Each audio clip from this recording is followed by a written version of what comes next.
welcome back to the Luke Deckard Show. I'm your host, Luke Deckard. All right, so tonight, I wasn't going to do a show tonight. Well, let's back up. A week ago, I was going to go see Mission Impossible Dead Reckoning, but I couldn't, in the end, see it last week. And then I ended up seeing it on, Thursday or Friday? Something like that. No, Saturday. So on Saturday. And I thought, maybe on Sunday I'll talk about it. And then Sunday happened and I was busy and I didn't do it. And then I thought, I'll do it tonight if it works out. And it's worked out. So here I am.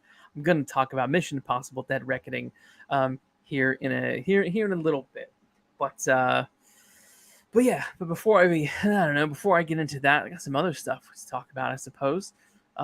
Today was a fun day. I had what's called for those who don't know, I'm also a writer. I write stories. I write books. I've written books, comics, and scripts. And I'm currently finishing work on a PhD in creative writing, which, if you're a follower of British politics, you'll know that our current Prime Minister thinks is a valueless degree, but he thinks all humanities are a useless waste of time. But we think he's a useless waste of time. Anyway, so I'm finishing a PhD, and in the process, what you do is you got to do what's called a mock viva before you do the real viva, and the viva is where after you've written your thesis, after you do that, you got to go and defend it. So that's coming up for me in October. So today was the mock viva. I had to meet with a couple of my supervisors, talked about my thesis as a whole. They asked me some questions. I had to respond to them. They gauged how well or not I responded to their questions, and it went well overall. Had some really good feedback, some really good suggestions of what to focus on. So now over the next few months, the rest of the summer is going to be me spent in deep preparation for this mock viva, which almost feels like I'm going to have to repeat all the research I've done over the last 4 years or so is going to be redone over the next couple of months, just to kind of get myself prepared for that. So that's something that went on today, which I was pleased. I was pleased went well. I was pleased that went well because you just never know. You just never know.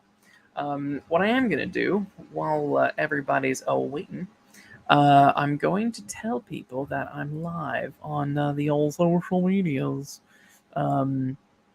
See what we get. See if anyone wants to come in and hang out. Maybe they will. Maybe they won't. Otherwise, I can just talk Mission Impossible to the void. I'm absolutely fine with doing. Now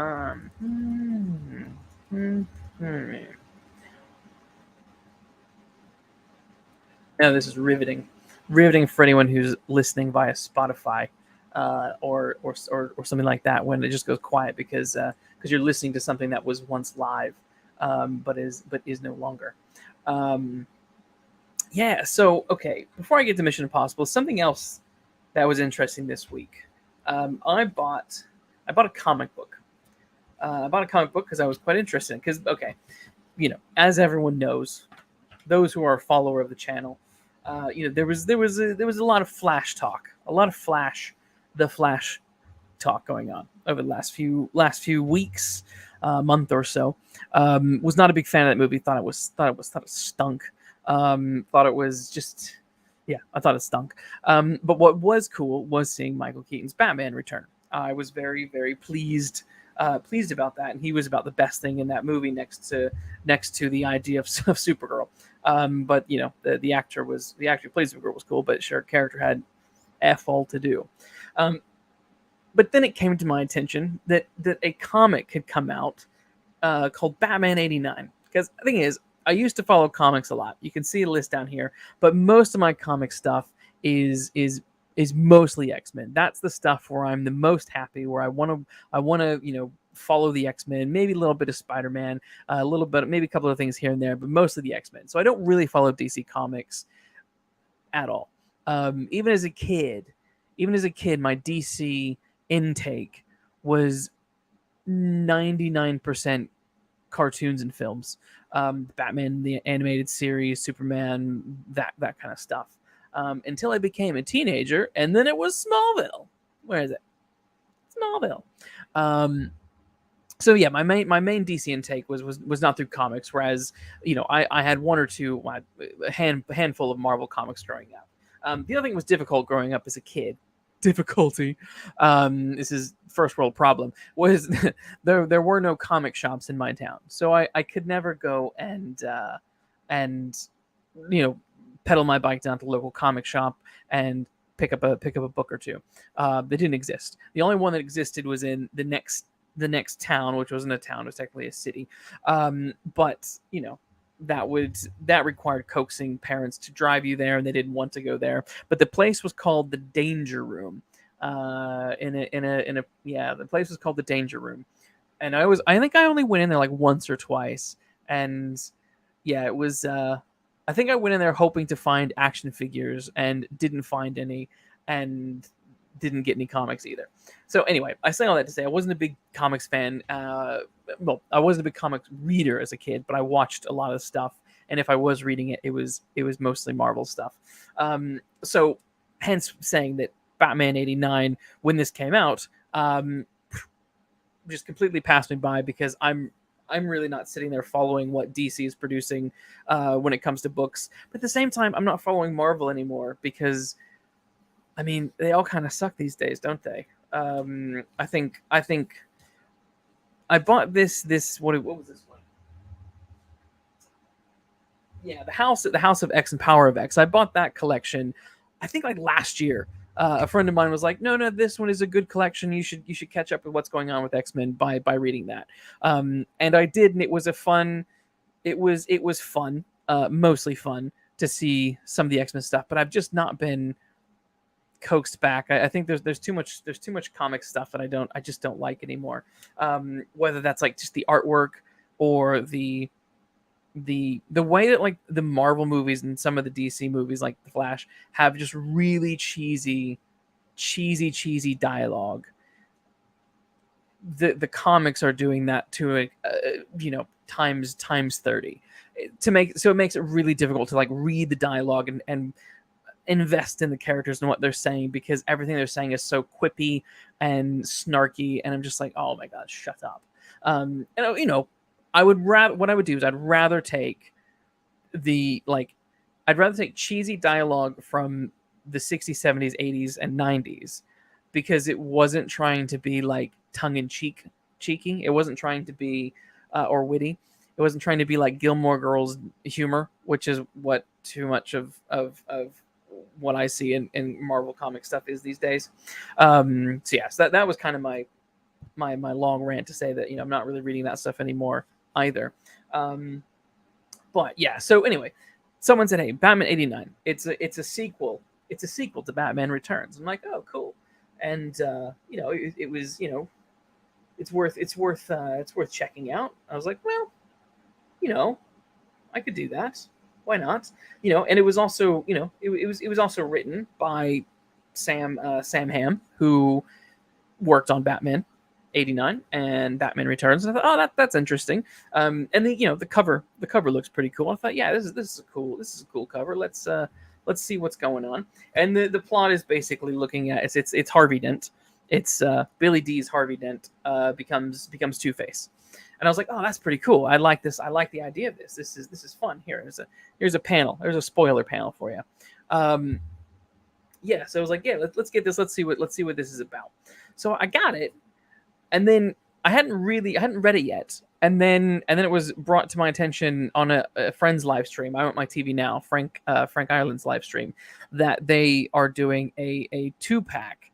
I think in September, where they're doing this is being released along with a Superman 78 comic book as well. I was like, oh, that's kind of cool. I pre-ordered it because I thought, I want them both, and that looks cool, and I'll just get the 2-pack even though I already have this. So I pre-ordered it. I have since canceled that pre-order, and I'll tell you why. I canceled that pre-order because I started to read this thing, and it's not crap, but it's also not great. It's when as I'm reading it, there were moments in here where I'm like, I'm seeing things where they're nicking ideas from like what was going on in Christopher Nolan's Batman universe. So there's one of the scenes takes place during Halloween, and there's someone dressed up as the Joker. There's someone dressed up as there's people dressed up as Batman, but they're like vigilante kind of people. They think they are Batman. And it was one of those things where I bought that sort of stuff in Nolan's universe. And I guess it's not like it's totally implausible for something like that to happen in the Tim Burton Batman universe. But I just thought, we've seen these ideas already. I'm not sure how original that is, so I wasn't really quite sold on that. But then sadly, as I kept reading, again, the world didn't actually feel like Tim Burton's world. It felt like this was trying to be a little bit too modern. It's really weighted down, I think, by modern sensibilities. And the thing that makes Burton's Batman so unique is that it's its own weird gothic world. What is normal for us in our reality, our pitiful, awful reality, is not what is the same reality in Burton's Batman universe. So I was looking for. I mean, I did a stream with my friend Frank a couple weeks ago. We were talking about Batman in '89 and Batman Returns, and I was describing Batman Returns as monsters and madmen.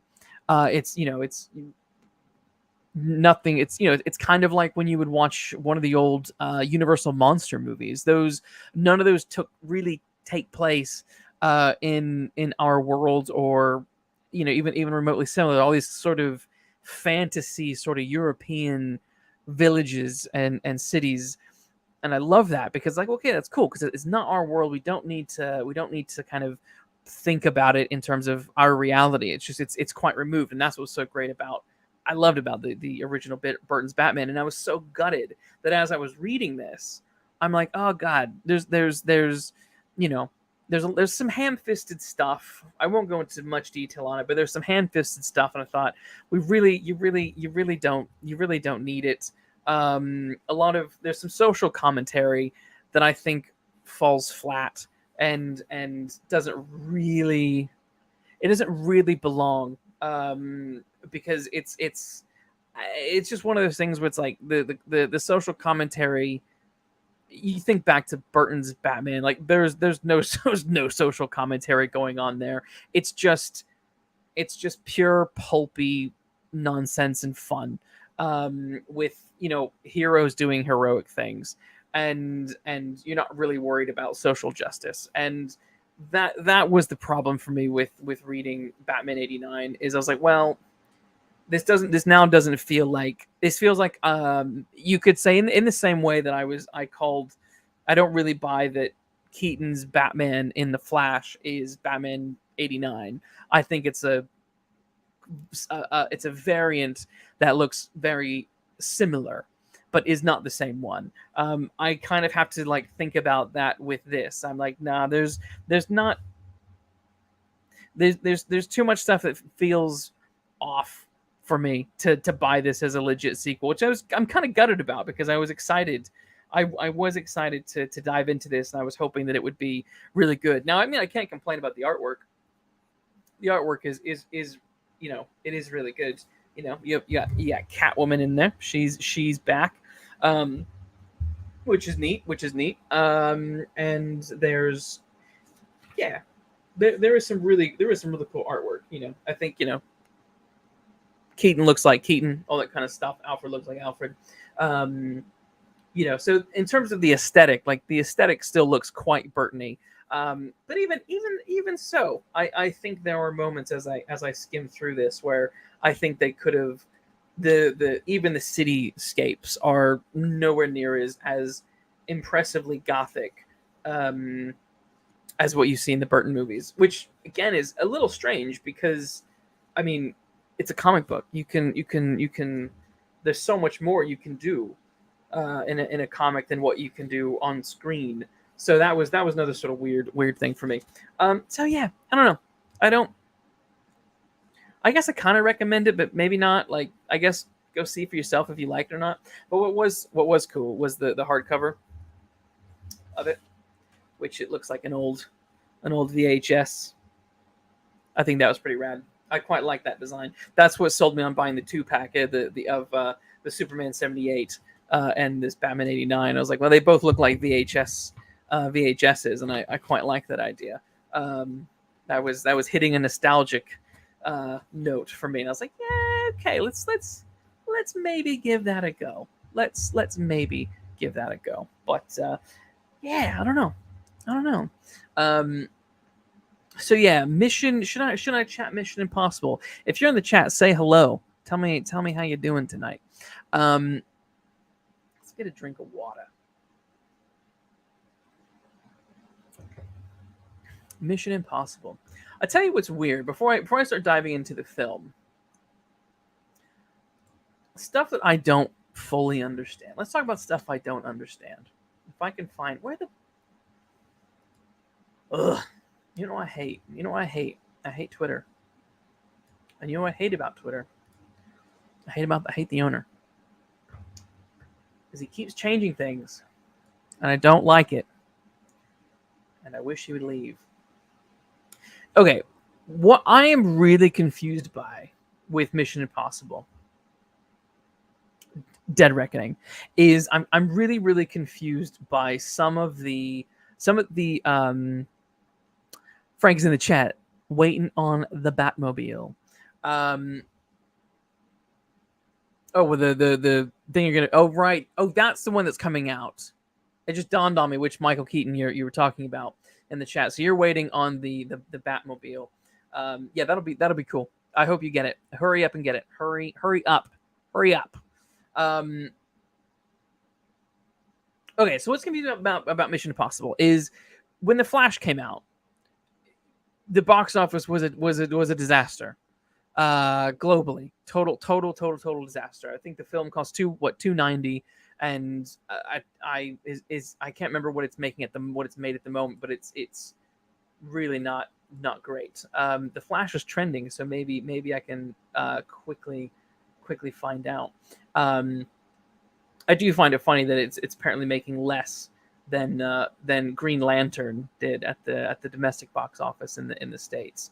But what's funny to me, I'm gonna chat Flash for a second because I just can't get over it. But it's funny to me that it's being reported that Warner Brothers executives thought they were hopeful that the Flash was going to be the next The Dark Knight. And I can only imagine that every executive at WB was tripping on something hard, because I don't see how you can watch The Dark Knight and then go and watch The Flash, or in reverse order, and think those two are in any way, shape, or form comparable in terms of quality, because they're not. And I've said many times that I'm not a big The Dark Knight fan. I think it's an okay movie. But good God, to think that The Flash was going to be as compelling as that, that's just some nonsense. That's just some nonsense. But anyway, so The Flash was getting panned in the press because because of its poor box office, which rightfully so. It didn't do very well. Let's see if I can find it. The Flash box office. Flash box office. Let's click on this. Flash box office.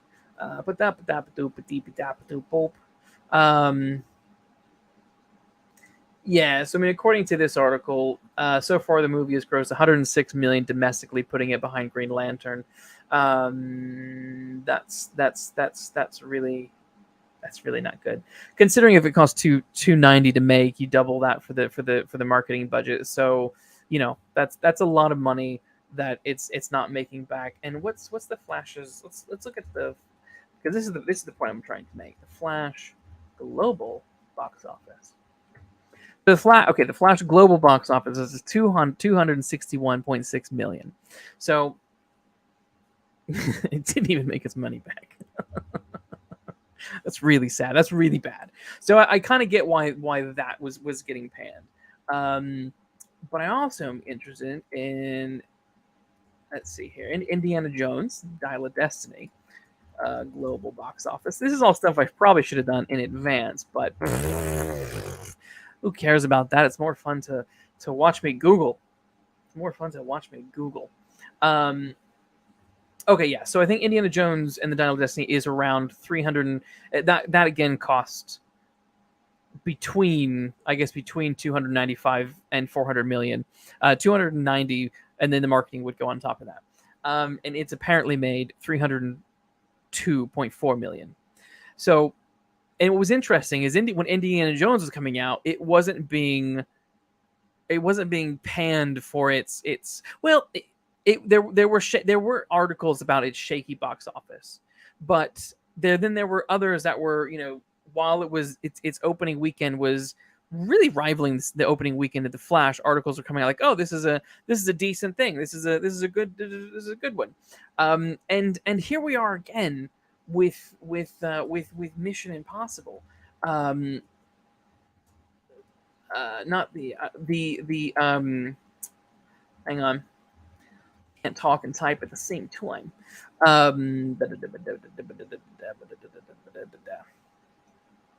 So the global box office for Mission Impossible is, I guess, the moment is around 235 million, and the thing cost 290 to make. So it's almost made back. It's almost made back its budget. And yeah, as I Want My TV Now in the chat is saying, COVID delays caused the increase in the MI7 budget, which I think that is actually important to note. Like its inflated budget does have to deal with that sort of nonsense. But like people, its opening 5 days was apparently 80 million in North America, right?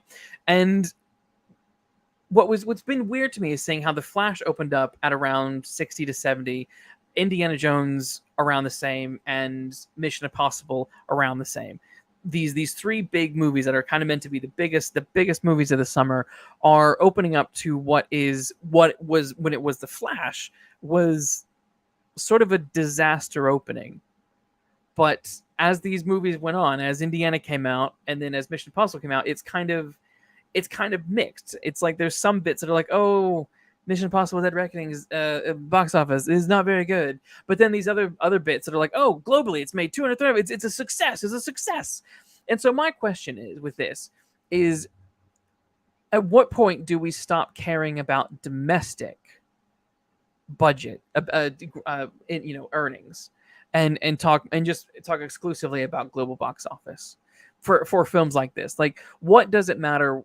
What does it make in these in certain markets? Like, okay, US, what's its US domestic, or domestic US, what's its UK, what does that matter if the thing as a whole reaches its target? Now there certainly is a problem across the board where films are clearly spending way too much money. I mean, if we compare these three movies, Indiana Jones, The Flash, and Mission Impossible, they all cost about the same. And there is, the first two don't look very good, in my opinion. I know a lot of money went to the de-aging Harrison Ford, but that first 30 minutes of Indiana Jones was like a video game. It was fun, but like, it actually could be cut from the film. Whereas, and again, yeah.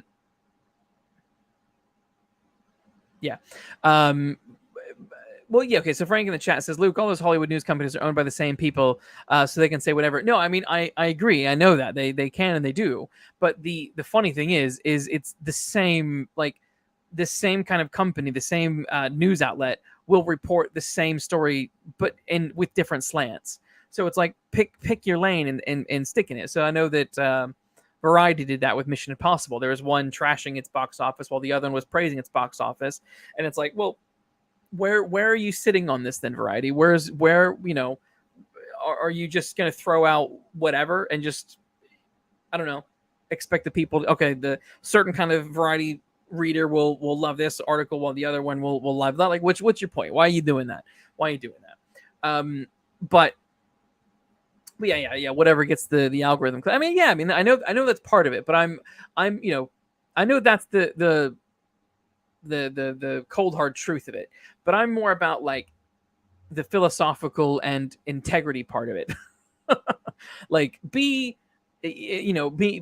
pick your lane and stick in it and stay in it. I think this kind of wishy-washy stuff where they're like, oh, this article will trash it, this article will love it. Stop it. Like, as an organization, like, pick your lane and stay in it, unless you're going to be more obvious in your headlines about what's going on. Someone has a different opinion, so you're publishing this different opinion piece and why that's important. So I just found that interesting. I found that the way the sort of the trend went from The Flash was just constantly panned as being terrible to Indy went from baddish to okayish with its stuff, and Mission Impossible, it's very quickly just the articles seem to be more and more that they're focusing way more on its global box office than anything else. So I think that's it's kind of interesting, but also kind of annoying. But again, like I was saying, with these budgets, like these 3 movies, The Flash looked terrible. The Flash, I hate the fact that the director of The Flash tried to excuse poor CGI by saying because it's the Speed Force. And while I am fine with like the weird CGI during the actual going back in time bits, there's too much other bad CGI. There's too much other bad looking movie in that movie. There's video game rubbery action. It was so terrible. But then you get Indiana Jones, which was not as bad, but still had a number of clunky looking moments in there. But then you get to Mission Impossible Mission Impossible Dead Reckoning, and I mean, good God, like what criticisms I do have, I really can't criticize the look of the film. Everything looks good. That $250 million they spent is well spent. And again, a part of that, as we mentioned, is the COVID delays caused price increases and all that kind of stuff. So, but it's just fascinating that these 3 things have come out, and the quality of what they look like is so stark. You can see where I think Mission Impossible Dead Reckoning used that budget way, way, way better than these other 2 big movies for the summer. I think the only CGI criticism that I have about Dead Reckoning is the gas, the green gas that turns white, and I'm fully aware that the purpose of the gas being green is to say, oh look, this is poisonous, and then it goes white to say, oh hey, now it's not poisonous, and like that makes sense to me. Oh, Nadia's in the chat. Hello, how's it going? I'm just rambling to myself about Mission at the moment, rambling about box office stuff. How, like, you've seen Mission Impossible, right, Nadia? So between Flash, Indy, and Mission Impossible, which of those 3 films do you think looks the best? Like, you utilize that budget to make the film look good. Personally, I think Mission Impossible wins above those other 2.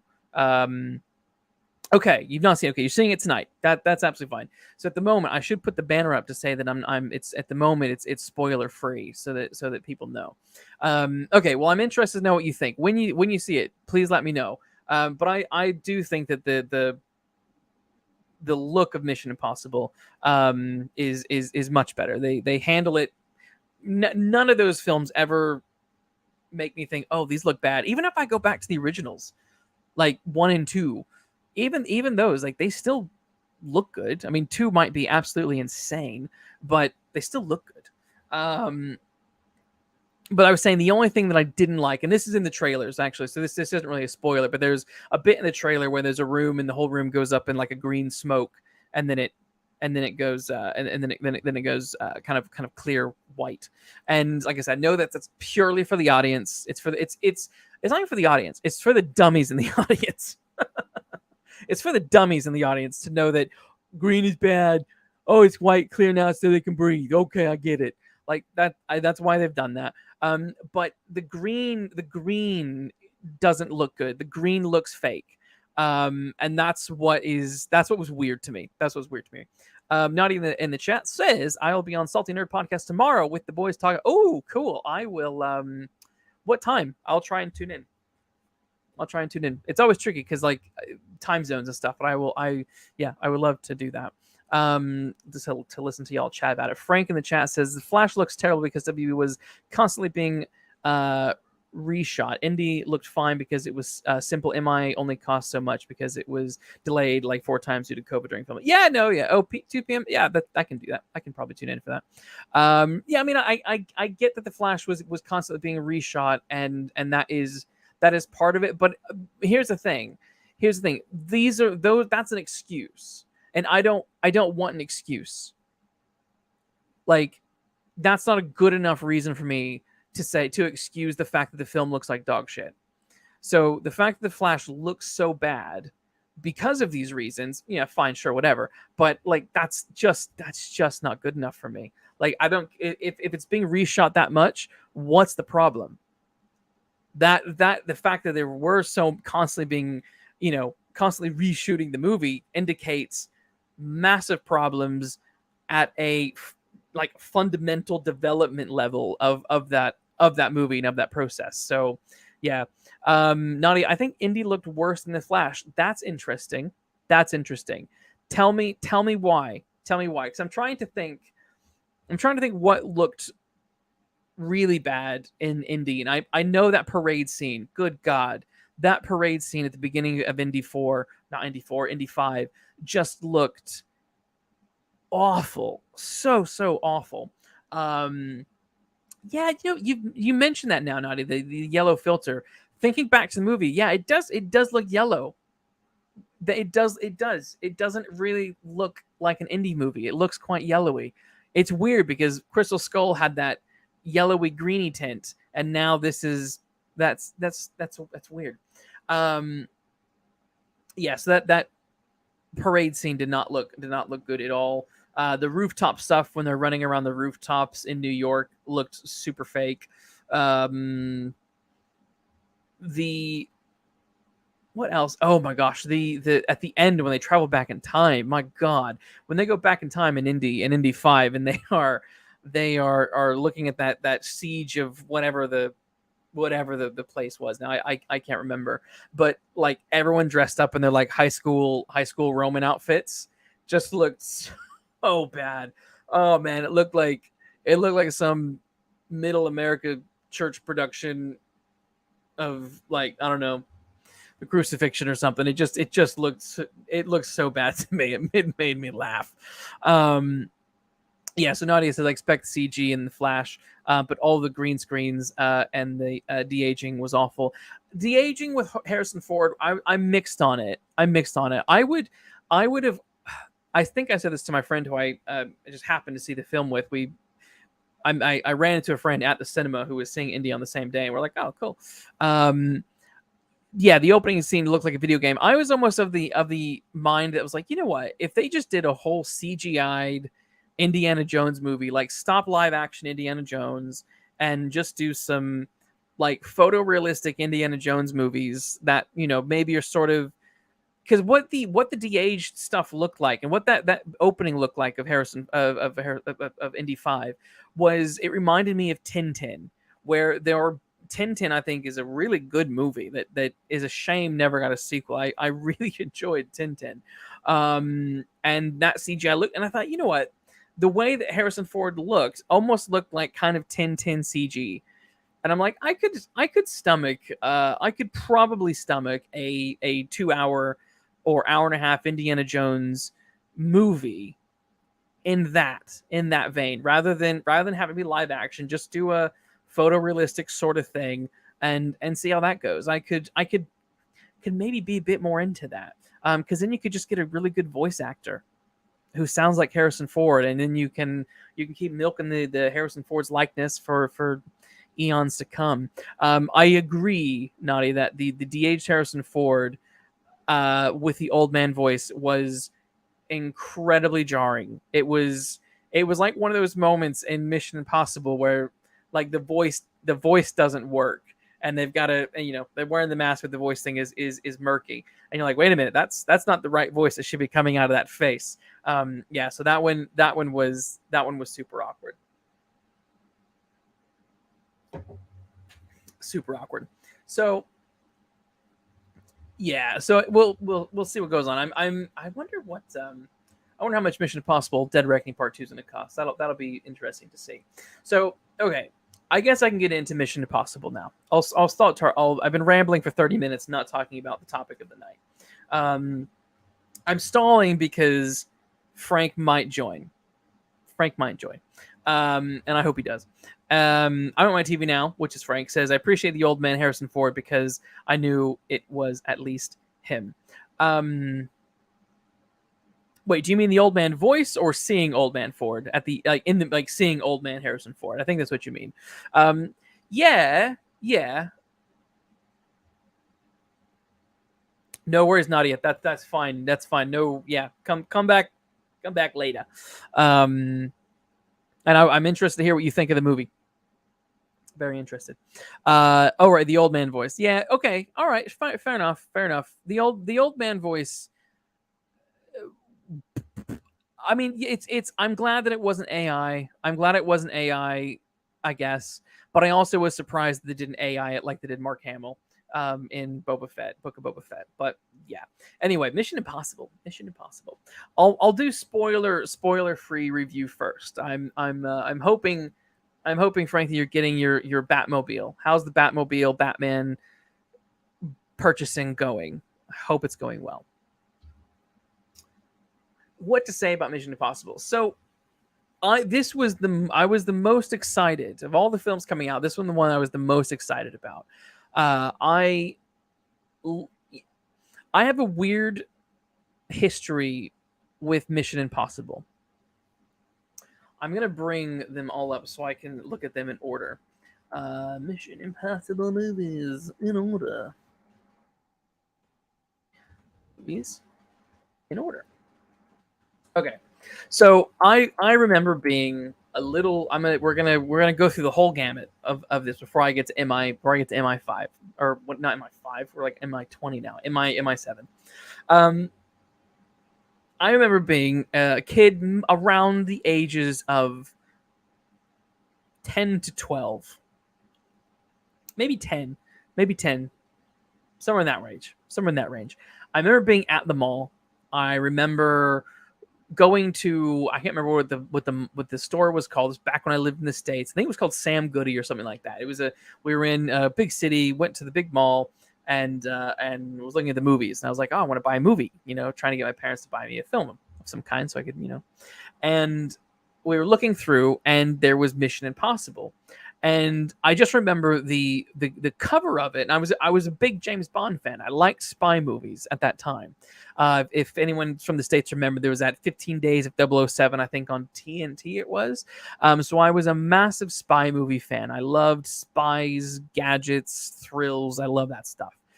So when I saw this movie, my mom was like, "Oh yeah, no, this was a show back in the day, and yeah, they did a movie a few years ago, blah blah blah." Of course, in 1996, I was how old was I?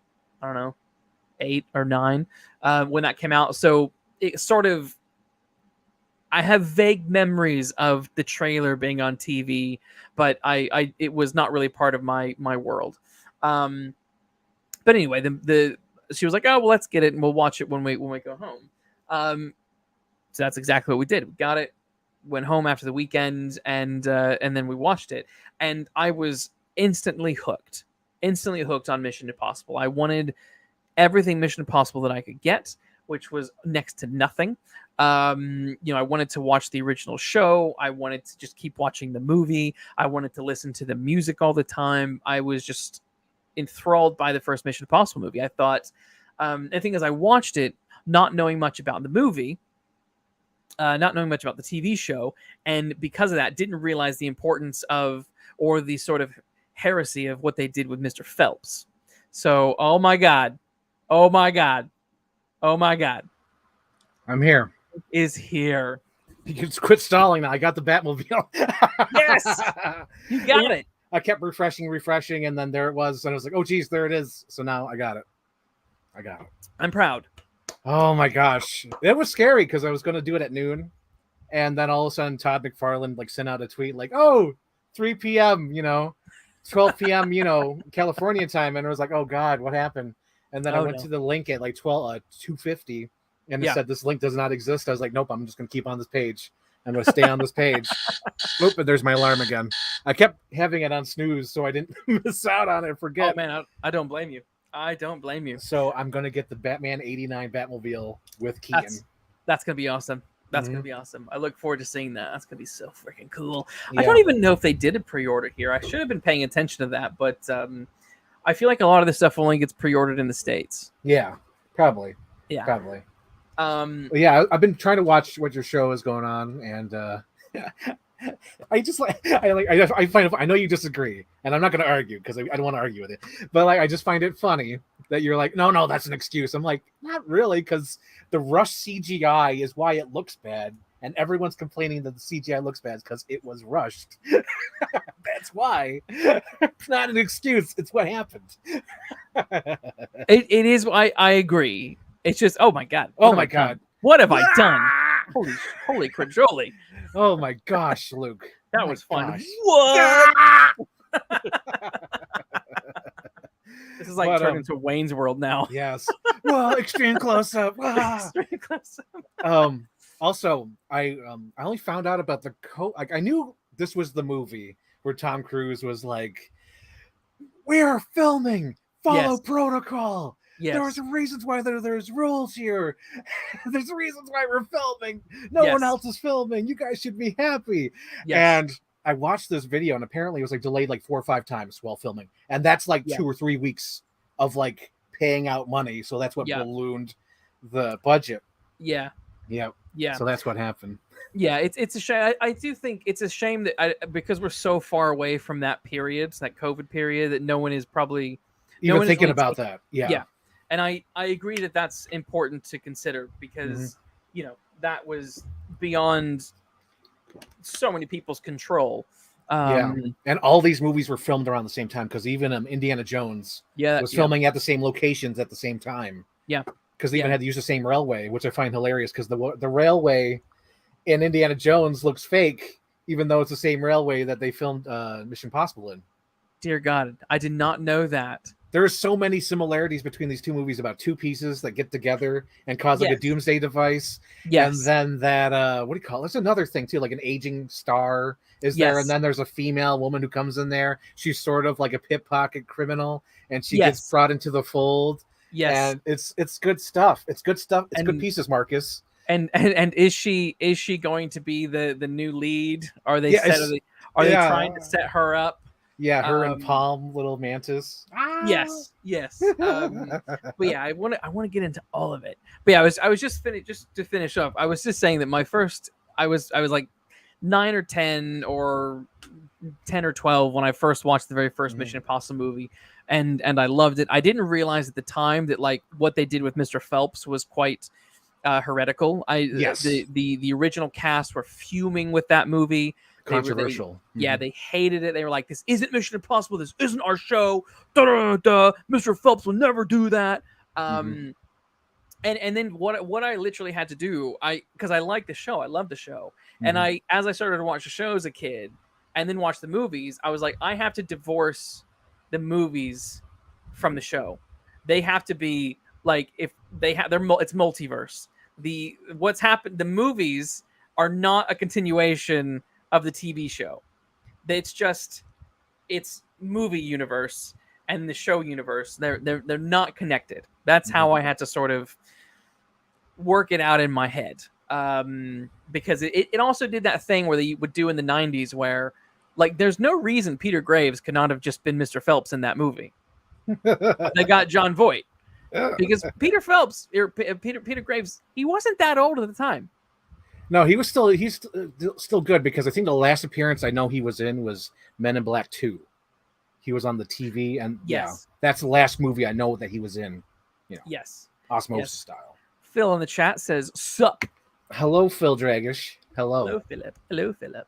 Filippo. I not really. I basically squandered the last 45 minutes just rambling about anything and everything to delay And reading out until the Frank phone could book. get here. He was like, has the flip looking through the phone book. He was like, yeah, look at this. All the pizzas are under P. Did you guys know that? True. It's true. I mean, hey, I was delayed. It was good. I thought you were just gonna go on, but you were like literally like, there's A's and they're all A's. A, B.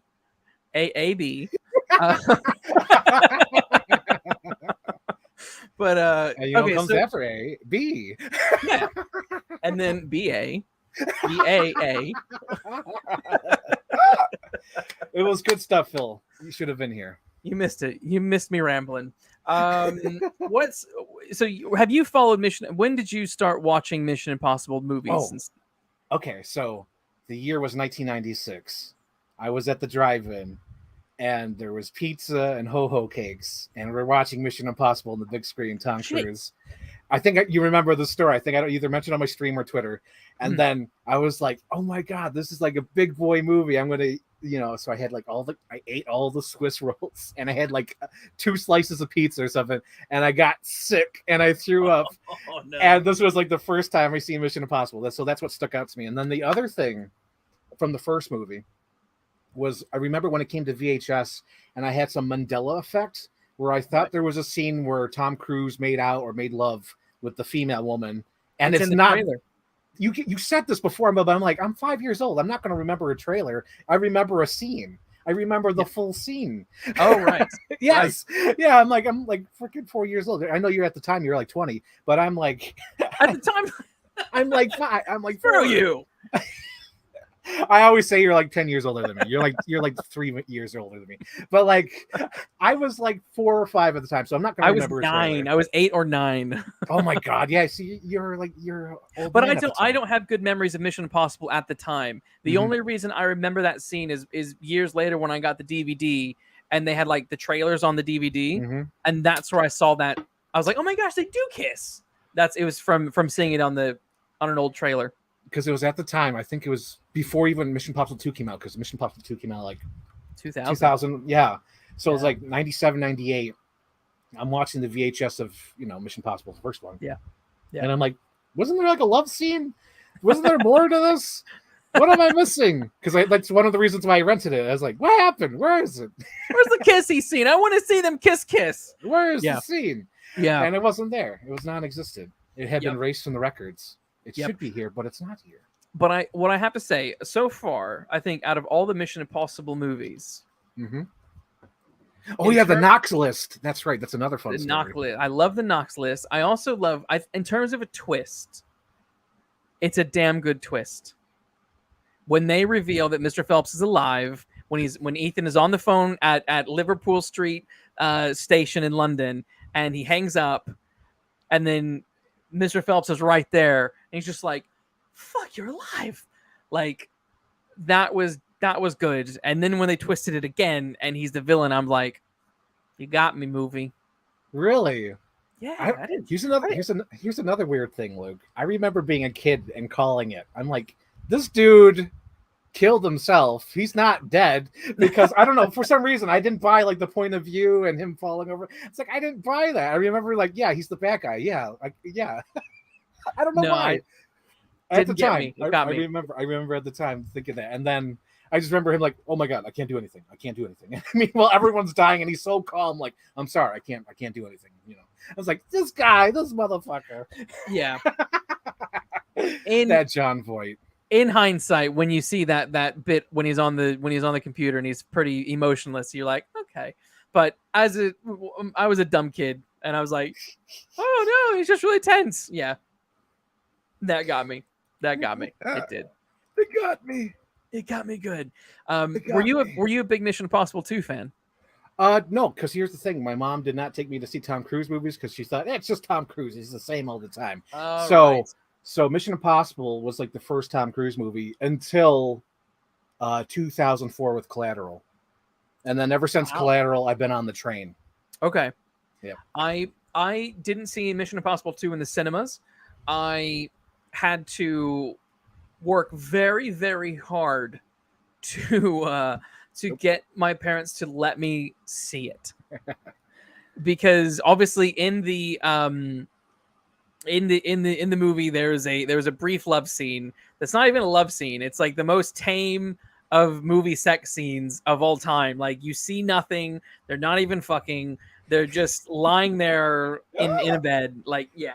And my parents were like, oh well, this is this is too much for you. You shouldn't be seeing the sun. Close your eyes. Don't plant roses where they don't belong. Exactly. You're not. You should. They were doing this big thing at the time, and I think there was this big sort of push to be like super, I don't know, conservative and clean about the stuff you watch and stuff like that. And so whatnot. Funny. I know. And so look at you. I know, right? Now I'm a fucking fiend. Deviant. And so we spoke to enough people who were like, oh, it's not even really a sex scene, it's absolutely fine, just yeah, it's fine, it's totally fine. So then I finally got to see it, and for a while I loved it. For a while I loved Mission Impossible 2 because I was a dumb kid and I was like, look at all the action and all the flips and all the fire. You're not dumb, Luke. You're not dumb. You can enjoy movies. It's okay. You don't have to downgrade the movie. I feel like I'm like it's like Catholic guilt. I guess. You're like, these movies are dumb. I'm like, stop it. You don't say that. They were real to me. Yes, exactly. But I mean, even now, like I still enjoy Mission Impossible 2. It's probably, it has its moments. It has its moments. It's probably the weakest, and it's the one that really just doesn't fit. No. Like if you eject it, it's fine. Like everything else pretty much works. Even if you jump from 1 to 3, like it's But I liked it enough, and then it kind of wore off on me after a while. But then Mission Impossible 3, you would have seen that then, because that's 2003. Yes, 2006. This was after, 6. Yes, this 6. was after the couch jumping. So this was like probably the most controversial at the time because he had gone nuts after that. So this was like him, because I think he had the couch jumping, which was like weird. And then the other thing that was weird is I think that Scientology interview came out where he's just like talking about Scientology and going and like in the interview. So this was like right around that time where like nobody wanted to touch him. So I feel like this was sort of like his career reboot, sort of, kind of, because after that it was like a long pause, and then I think the next one, no wait, it wasn't even, because the next one was that Rock of Ages, and then there was the flop, because he had a couple flops. That's right. Yes, he had Rock of Ages flop, and then he had War of the Worlds. No, that was beforehand. That was 2005. Was it? Yes, because that was the other controversial thing. Because in 2005, that's the reason it's my Twitter profile, is when he's having that interview with Matt Lauer where he gets that crazy eye. And he says, do you even know what Ritalin is? Like, do you even know? Like, look, I care about Brooke Shields. Like, that's 2005. Yeah. So he had that, the couch jumping, and then the weird Scientology video. So no one wants to touch him. 2006, it's sort of, he wants to revive his career by hiring people he likes, J.J. Abrams, Simon Pegg. And then 2008, he does that Nazi movie, Valkyrie. Yeah, that was terrible. Though. Yeah, and then he did Lions for Lambs, because he wants to do something serious, but it still kind of flopped with Meryl Streep. Yeah. And then Rock of Ages, and then the Day for Night or whatever with Cameron Diaz. Yes. And then he came back with Mission Impossible 4. Yes. I was happy-ish with Mission Impossible 4 when that came out. And this is what I was saying. I had a complicated history with Mission Impossible because I liked 1, I liked 2 for a while. I liked 3. Oh, hang on, before we move on, like 3. Yes. And because Phil's here.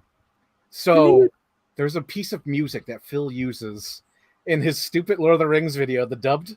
And I was laughing at it. I think it's like, don't you just want to get in your car and drive? And it's like when Sam and Frodo are like going to kiss. And it makes me laugh. So then I was watching Mission Impossible 3 a couple years ago.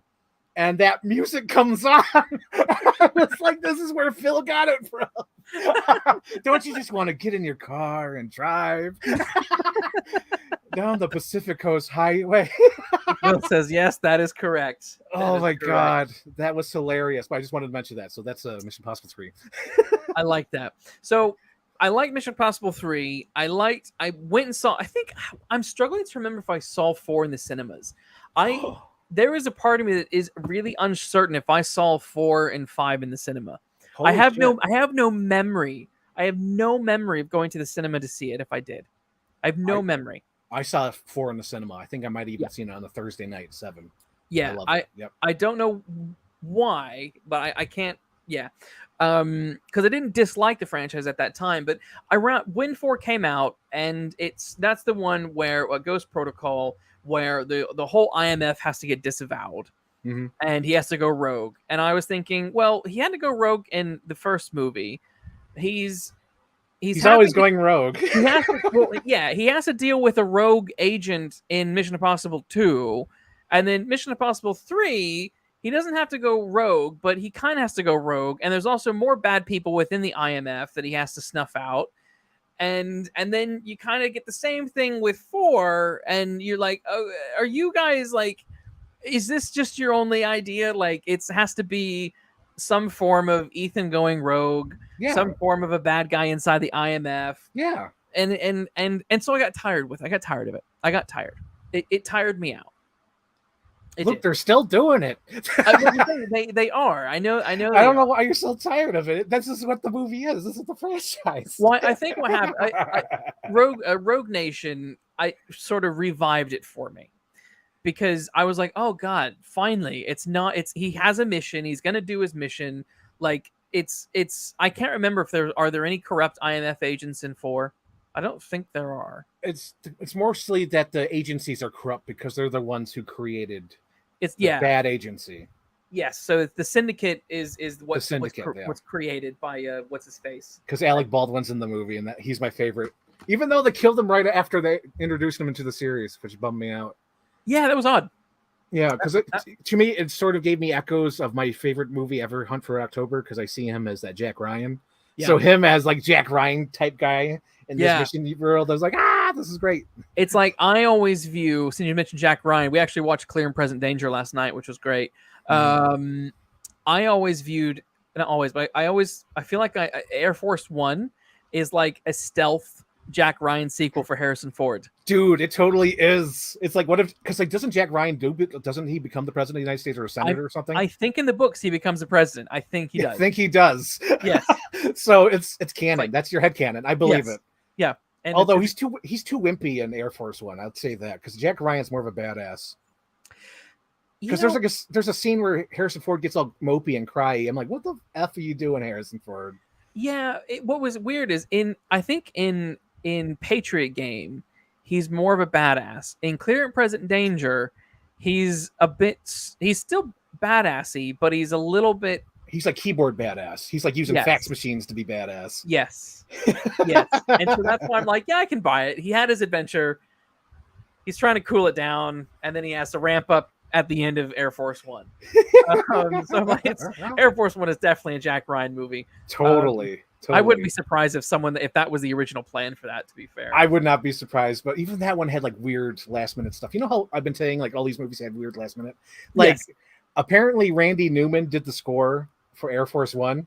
Okay. And then they deemed it too comical because it made it sound like a parody movie. So they hired I think Hans Zimmer or Wolfgang or somebody last minute to do the whole music. Oh wow! For that movie, like with 1 week left before the movie had to premiere, because they had like this parody music. So I've never heard that soundtrack, but I would love to hear that. But I could just imagine that Randy Newman is not the guy you get for your espionage. Had a bug. Like I'm always like singing his short people song. Like he's not the guy you get. Anyway, so Rogue Nation turned it around for me, because I was like, fuck yeah, Rogue Nation was great. I enjoyed that. I enjoyed the Syndicate stuff. I enjoyed the London setting. I enjoyed how they captured the guy. I enjoyed the running through the old like Victorian underpass bit. like Rogue Nation is for me is a really fun movie. It also, what does bum me out though is 3, 4, and 5. Each one introduces, I guess 3 and 4 introduces an interesting IMF woman, and they ditch them every effing time. You just like Paula Patton. Everyone loves which one? She's MI4. I do. Oh my gosh, that's the only reason why people complain that people don't come back in these movies, just because of Paula Patton. but no, I also like Zen in 3. Yeah, she was cool, and also come on. No, here's the thing, like because like 3 to me, I liked 3. It kept the series alive. It made sure like it still had a heartbeat. Yes, but it looks like a TV pilot, and it feels like a TV pilot. Yes, I agree. Yeah, I totally agree. That's the reason why I'm like, Yeah, what it is I like the character, but there are 3. I think if I'm being honest, 3 for me is the weakest now of them all. I prefer 2 over 3. Ooh, nice. I prefer 2 over 3. I think because like 3 does have a cheapness to it. It has a weird graininess that I just don't like it. Yeah, it's like I think they probably used like the digital cameras at the time. You know? Yes. It has some cool moments, like the bridge scene is where the bridge blows up like that. There has some cool moments in it, and when he has to jump across the other building and they shoot the balls and like that, there are some cool gags in it. But it does have a cheapish quality to it. I and Lawrence Fishburne never came back. That's another one. Same. I was about to say, like, why did they not bring him back? There's no reason to not bring him back unless it's like a Tandy Newton thing where she's like, I don't want to work with Tom Cruise. I know. I remember reading what she was saying. I was like, oh, she just doesn't like his way, because she's probably like, I'm going to sit this one out. But Tom is like, no, I need you to be like, everyone needs to give 110%. Yes, that's what makes these movies great. Yeah. So Phil in the chat says there's a J.J. Abramsiness that I'm not into. Agreed. Agree. Yeah. Yes. I honestly, I can't name. Mission Impossible 3 is probably the only JJ movie that I can say that I like. I could kind of say Star Trek 2009. James Tiberius Kirk. It's so good. I love it. But like I don't like I Super 8. It's just E.T., Goonies. But it doesn't understand. It doesn't understand. No, seriously, it kills me. There's a line of dialogue in the movie where it's like a random soldier saying, "Oh my God, our tanks and guns are just going off. No one knows what's happening." And I'm like, Spielberg would never do that. No. Like, that's why he doesn't understand. He doesn't get Spielberg. Yeah. Because Spielberg would never have a random general going, "Oh my God, our tanks and weapons and guns are firing. We don't know how to stop it." It's like, no. Yeah. Stop it. It's like the bad guys are chasing the kids on the bikes and they start flying away because E.T. makes them fly away. Like Spielberg makes it clear. The other thing is Spielberg keeps the movie from the point of view of the child. And Super 8 is like, it's mixing. It's from the point of view of the child, and it's also the point of view of the dad. What's that news report guy called? The morning paper? Tomorrow's newspaper today guy. Yes, that got the Tomorrow's newspaper today guy. That's the only way I know him. I was like, oh, it's the Tomorrow's newspaper today guy. It's like today's edition or whatever. Yes. Something edition, I know. Yes. Maybe tomorrow. Yeah, something like that. Anyway. Anyway, keep going. So we'll talk about J.J. Abrams. Yep. Yeah. Stupid J.J. I'm glad that he was removed from future movies. I'm curious to know why. I've never looked this up, but I'm like, it's interesting that he just never came back. And I'm like, was this a Tom Cruise thing? I think so. Because something tells me, I honestly think like Tom Cruise sort of brought him in, because I think that's when Skydance sort of came in. Yeah. Because I think now. Yeah, because Skydance was created by, I think, Tom Cruise. I think that's his money. Oh, honestly. Is it? Okay. Maybe, I think so. Yeah. So I think that's what it was. I think that was like the Trojan horse to start his production company. Yeah. And then it started ticking out from there. Yeah. And then so 2015 we get Rogue Nation was great, and then 2018 we You get 17, isn't it? Fallout. 18. What? 18. No Unless, way. PNF was at that time. Oh my god. yeah, I mean it says 18 here, and I'm pretty sure that's correct. 'Cause Google. you're probably right. You're probably right. Yeah, July 25th to Damn, 2018. 18. Yeah, wow. Yeah, buddy. I Yeah, thought it was buddy. older than that. This movie blew my mind. I loved it. I actually today I've watched about, I can tell you how much I've watched. I've watched an hour of it today. Oh lord. Just to refresh my memory a little bit. Just to get a taste of it. Just to get a taste. This is a taste. You know, A small smackerel. yeah, you know. And I what I loved about it is that it moves at such a pace. It's everything is just, it's like clockwork, perfectly timed, just going from the next beat to the next beat to the next beat. Everything is swinging from positive to negative. There's always danger. They're always coming out of it. Green light. Yeah, I mean, it's fucking great. It's great. And you know, I love that whole opening bit. There was someone on Twitter who tweeted that opening scene where the guy is in the fake hospital bed, and they said that this scene, that this Mission Impossible Fallout is the best movie ever made, and I'm like, it's not the best movie ever made, but it is a good scene. It is a good scene where they do the fake out, where the guy. Oh yeah, Buffalo representation. Wolf Blitzer's from Buffalo. Oh, was he? Yeah. There you go. So everything about it just won me over. The story was good. The action was good. It was 2.5 hours long and doesn't feel it in the slightest to me. It just, the personal stakes, the global stakes for Ethan, for his team, like when they get to the end and you realize that Julia is at the humanitarian base, and he's like, oh my god, I put her in danger again. And I like that they kept bringing her back from, you know, she's in 3, then she's at the end of 4, you sort of understand what's happening, then she's back in this. I'm like, I was pleased that they didn't just like drop her entirely. It's like they were married, and like you kind of feel like something, like there needs to be something. He does still love her. They do love each other. Yes. But they just can't be together. Yeah. So I like that they kept bringing her back. I loved Vanessa Kirby as the daughter of Max. Yes. That was one of those, like, that was such a nice like member addition to the series. Yeah. Like, yes, that for me was a good, and she does the accent so well. She sounds just like what her fictional mom sounds like. I can't remember the lady's name who played Max in number 1, but love what I mean. I don't know. What was your impression of in my Fallout? Let's see. Let's see. Fallout. Oh yeah, Fallout. I love Fallout because I remember Shane Ford doesn't like it, and I was shocked. I was like, how do you not like Fallout? I know. Shane Ford doesn't like it. I know, right? So, but I like it. I like Fallout. I think I've seen it like 3 times in the theater. That was one of those movies where I was like, oh my god, this movie's so intense. Like I think I was like sweating. It was just nonstop action.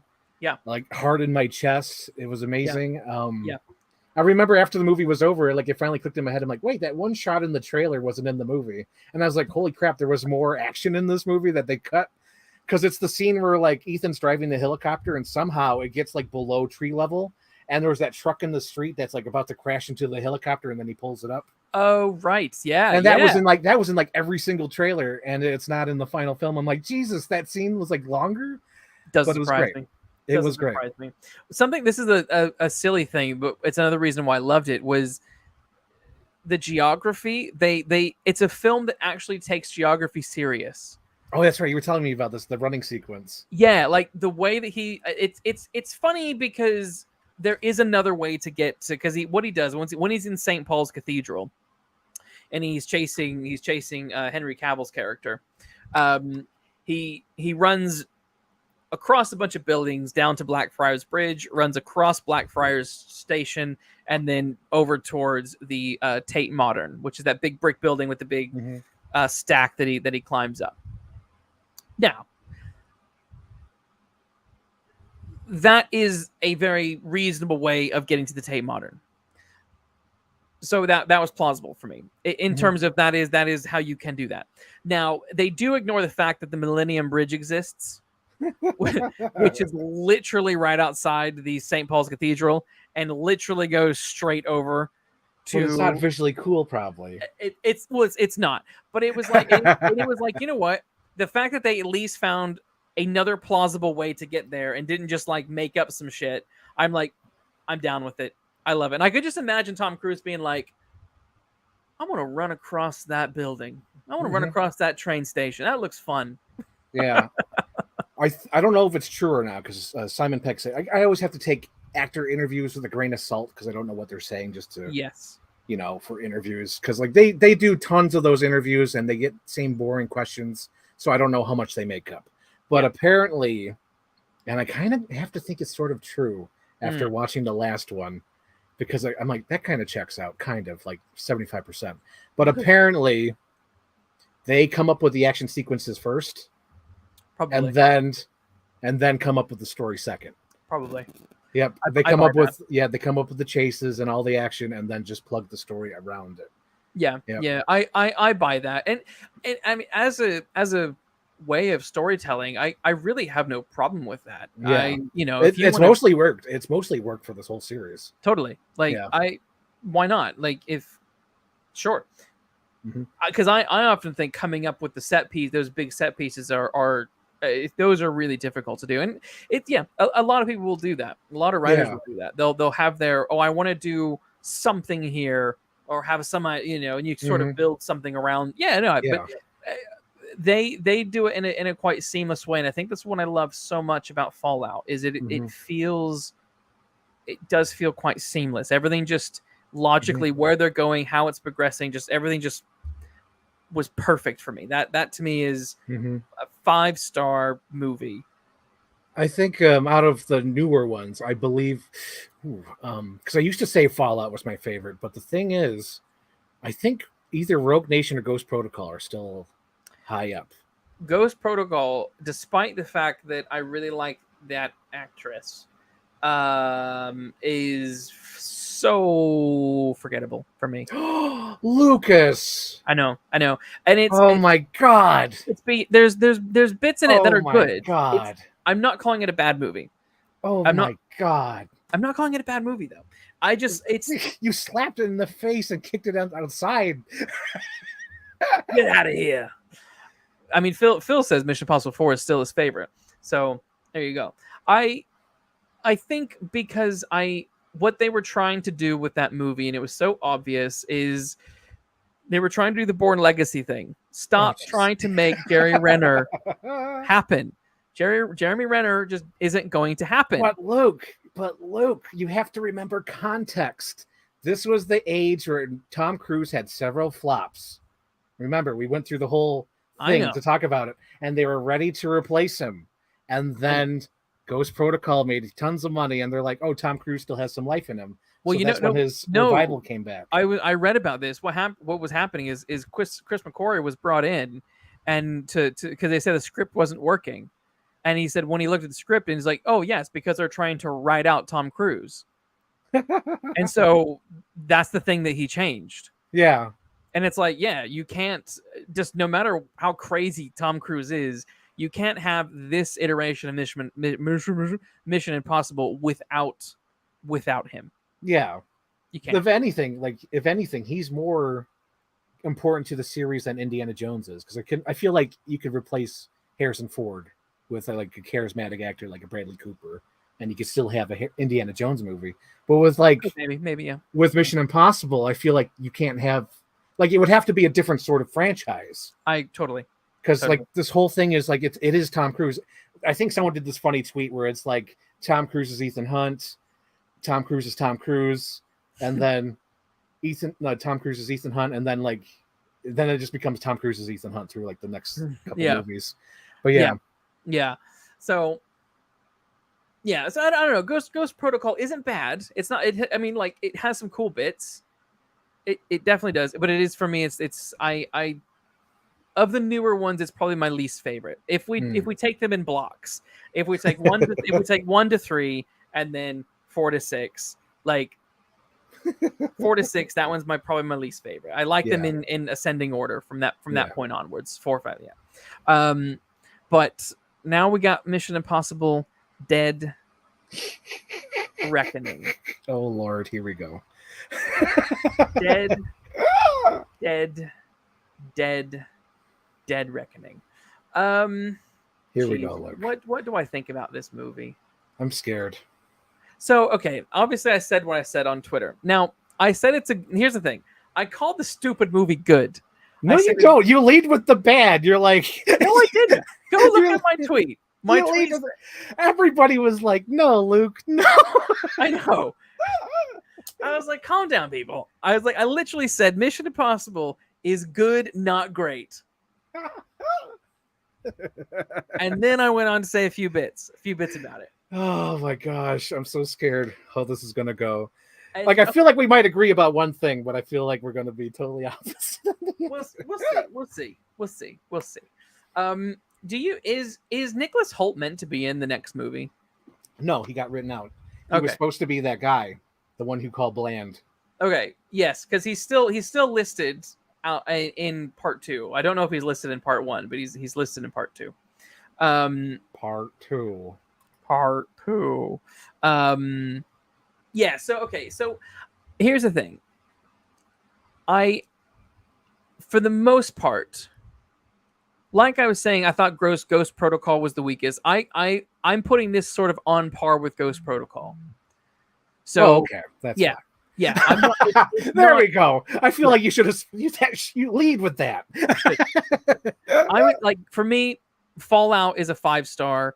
Ghost Protocol and Dead Reckoning is 3.5, verging on a 4. There's just a few bits that I'm like, it knocks a few bit off that 4-star. Yeah. But it's not the brilliance of a 5-star Fallout for me. I really don't like the villain. You don't like the AI villain? No. Sorry, I don't like. I like how Gabriel is listed as the villain. He's Gabriel. He's called the villain. No, he's just like the second hand to the villain, honestly. Well, he is, but because the AI doesn't really manifest. I think that one scene when he takes over Benji's voice and I thought that was great. I don't know why, because it showed it had like a personality. It's like, I know about you, Ethan. Yes, it was so cool. I don't know. I thought it was cool.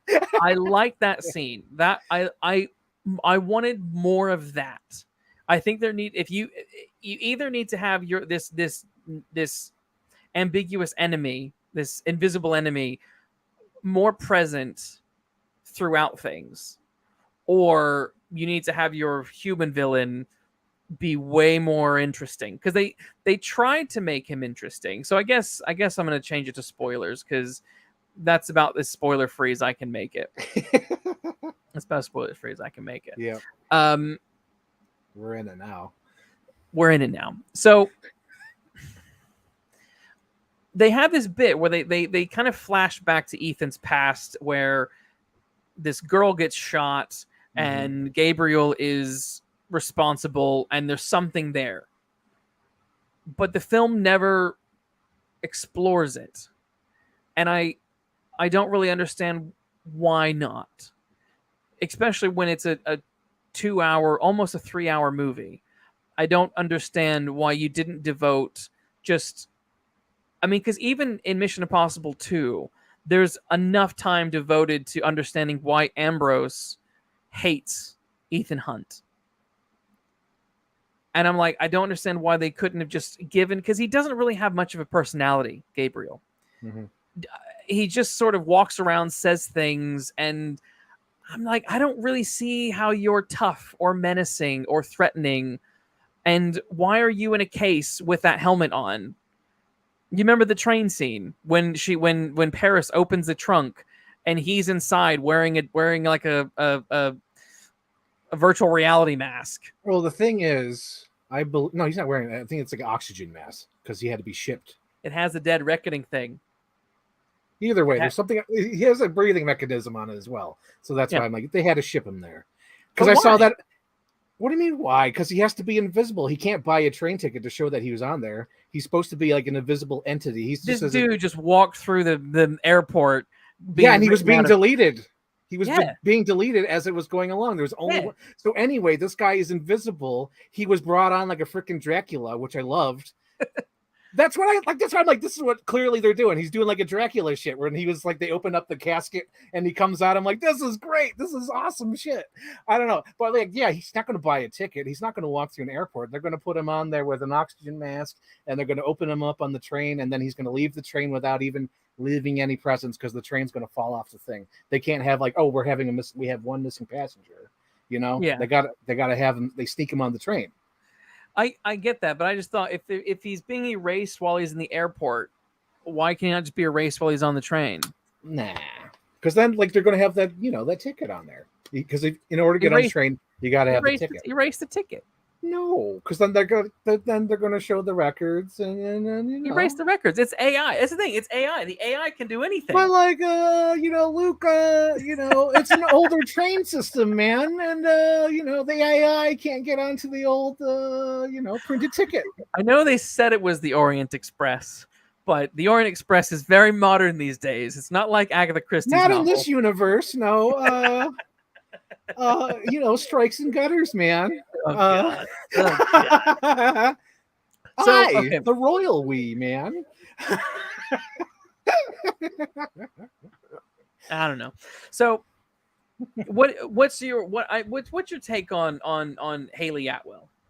Gorgeous. I mean, we know what your take is, but so like the microphone might be too close because I'm hearing myself. Oh, yeah. So just like back it up a little bit. Yeah, there we go. Yeah.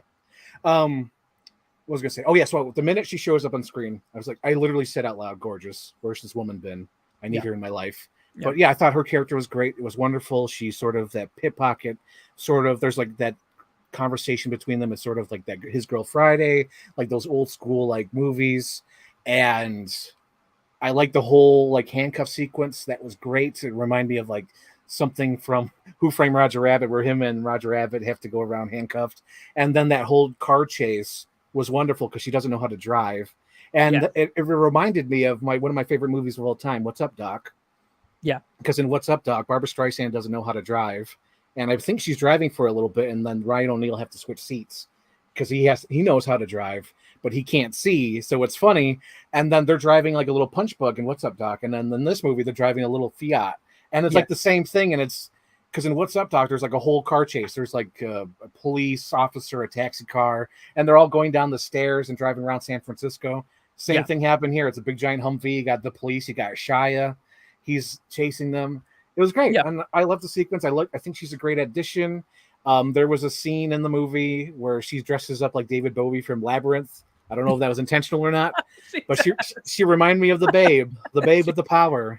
Yes. And then there's a scene in the movie I forgot to mention in my live stream last night, but it cracked me up so much because there's this dirty meme where it's like when you see your girlfriend put your head in the ponytail or her hair in the ponytail, you know something's going to happen. So in the movie, when she's on the train and the front of the train, she like literally like whips her hair and like puts in the ponytail. I'm like, oh, she's going to make his day.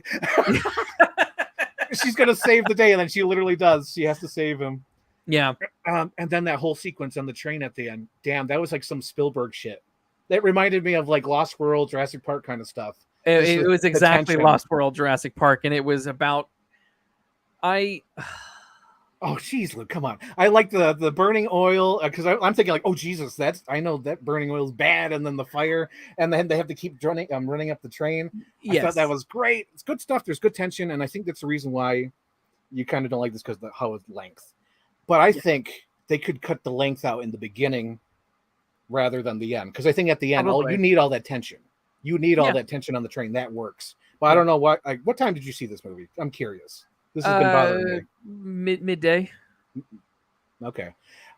Because I saw this like at 11:30, so by the time I got out, it was like 3 o'clock. So because I could imagine if you see this movie at like 7 p.m., you're probably going to be wanting to go home. You're like or at 5 p.m. even, like you want to go home. So I understand like the length because this is a pretty long movie, and it didn't feel long to me. Because after the movie was over, I realized I'd probably been holding my bladder for like 90 minutes. Honestly. I actually had to go take a piss before the opening credits. Now, this isn't the movie's fault. This is not the movie's fault. This is the fucking cinema had like 30 minutes or 40 minutes worth of fucking adverts. And then the movie started, and I was like, now I have to go pee. You should have gone during the adverts. If you have to go, if you don't have to go. Well, it didn't happen until right the movie started. And I was like, God damn it. Because you got all excited about the movie. That's why. I did. Haley Atwell is coming up too. Yeah. So yeah, so I remember the opening. I liked the introduction of Kittredge. I laughed out loud when Princess Bride turned up. I was like, it's Princess Bride. Dude, that whole scene was a bunch of like, oh my God. Because it's the guy from Maverick, and it was like, oh my God. Yep, it's Mark Gatiss as well. And then the other guy, Sugar Bear's there. Oh my God, Sugar Bear. Wait, who's Sugar Bear? From Deadpool 2. Pete. Oh yes, Sugar Bear. Yes, Sugar Bear. Sugar Bear's in this movie playing the same character. I love it. And the other guy is also a famous British actor. Oh, is he really? I didn't recognize him. Yeah, so the one you're not mentioning is Mark Gatiss, who's a really famous British actor. And I was like, what the fuck is Mark Gatiss doing here? And then Carrie Elwes threw me off of like, what the hell? Carrie Elwes is in this. Yeah, Princess Bride. I know him from Twister. So I was like, oh my God, Jonas, son of a bitch. Yeah. I mean, I like the scene kind of, but I think there are bits in my this movie that I feel like they're starting to kind of lose. I think they lost confidence. Because I think they felt like they needed an action scene right away, so that's why they showed the desert scene. But what it should have been the submarine scene, and then him getting his mission, and then cutting to them in that room. Yes, I agree. What they did was they showed the submarine, they showed him getting the mission, they showed the action, and then they showed the scene talking about the action you just see. And I was like, no, don't do that. Do what Christopher Nolan did in Batman Begins when they're like, we had a ship carrying some cargo and it got destroyed, and as they're explaining that, they're showing it. Yes. So why not do that for that scene? Yes. But I think they just lost confidence because I think they felt like, oh God, we got to have an action scene in the beginning. But it made the movie about 5-15 minutes longer. Yeah. With that little action sequence. That whole scene could have been trimmed. Everything in the beginning absolutely could have been trimmed down enormously. I thought I wasn't disliking it. The problem that I was loving it because it was giving me vibes from the first movie. Because I'm like, this is like back to the talking rooms. Because I feel like it did, and I liked the first conversation between him and Kittredge. I was like, this was cool to see. Yeah. But I was thinking like, okay, we've already seen Mission Impossible in a sandstorm. We saw that in Ghost Protocol. Yeah. Like I don't need to see it again, but this time in the middle of a desert on horses. Like I was like, you're repeating yourself, and I don't need you to repeat yourself. It's too early in the movie to be repeating yourself. Where that kind of irked me a little bit. But in that committee room scene, I think they're called the committee in the trailer or in the credits. I also sort of felt like when they were explaining the IMF to Princess Bride, it just felt like a repeat of them explaining it to Alec Baldwin. And I'm like, Alec Baldwin knows about it. The Angela Bassett, she was on the wall. Did she pass away? She was on the wall. Did you notice that? No, I didn't. Under that scene with Carrie Elwes, Princess Bride, Jonas, in the background, there's a picture of Angela Bassett on the wall. I don't know if that meant she passed away or not. I don't know, because she's listed as meant to be in the movie, and I kept thinking, where the fuck is Angela Bassett? Why isn't she in this? But yeah, so maybe that's why she's in the movie. Maybe they cut her out. Maybe she's only because like there's a lot of shit to cut out because I was avoiding trailers before this movie. Yeah. So when I saw the trailers after this movie, because I was trying to find the ponytail scene just to their screen grab it, but apparently there's a scene shot where they showed the guys underwater with like scuba gear getting the keys. And I was like, well, we kind of needed that. You could have put that in the movie. Yeah, that would have been a little helpful. That would have been a little helpful. I was like, yeah. But I felt like at that when they were explaining, I'm like, well, how much what do or don't people know about IMF then? Because you were explaining IMF to Princess Bride as if no one else never heard of it. Yeah. Yeah. And I'm like, I feel like he would know about it since everyone else who's worked in the CIA knows about it. Like Kittredge was this weird in between like CIA and IMF in the very first movie. There was connective tissue there. Mm-hmm. So I'm like, I don't understand why we're pretending in this movie like no one knows about it. So that was one thing that I didn't like. Another thing with this in this sort of vein is I'm not really thrilled that they've retconned where the IMF agents come from. Did they ever set that up? Because I don't even remember where they set that up. Like They in the don't- film series, are you taking out stuff from the TV show? No, I just solely from the film series. It was never it. When you go back to MI1 and you listen to the dialogue from Mr. Phelps when he's like, oh, for all these years I've given this country da da da da da da da da da da. It's quite clear that these MI agents are coming in via like a CIA like agent like track. They're not villains being recruited. And my friend who saw it with me was like, oh, but there were baddies in the first movie. I was like, no. I was like, Ethan had to go and recruit disavowed people, i.e. Luther and what's his face? The other guy. What's his name? Gene Reno, that guy. The guy from the Professional. The guy from Godzilla 98. Godzilla 98, yeah. Makes so I was us like, look more American. Yeah, and there's also talk a little bit about Ethan's family in the Aren't first they like movie. farmers? Yeah, they're like farmers. Yeah, so you kind of get this like, oh, he's like this all-American boy who's da da da da. And this one kind of seems like he's like he probably ran away from home and was a little bad boy in the 80s. Yes, this is cocktail Ethan Hunt. Yeah, I know, right? And I don't mind adding new dimensions to Ethan's past like that. That actually doesn't bother me. But what did bother me was like Luther being like, yeah, I did something bad. It's like, wait a minute, if you did something bad, you did something bad and you got disavowed. So you tell me you did something bad, got recruited, did something worse, got disavowed, and then because you did something worse again, you now brought back what? Come on, guys, come on, movie, come on, Mission Impossible World. I thought it was cute, and and Benji fun. As well. I'm like, you're telling me that Benji did anything bad other than look at porn? Yeah, he probably hacked in something. He probably did a Superman 3. He changed some bank accounts and accidentally stole some money. Nah, because again, if you go back to Mission Impossible 3, the way the nervousness of how he's acting in Mission Impossible 3 does not ring of anyone who did anything criminal in his past. He's a very, very goody two shoe guy.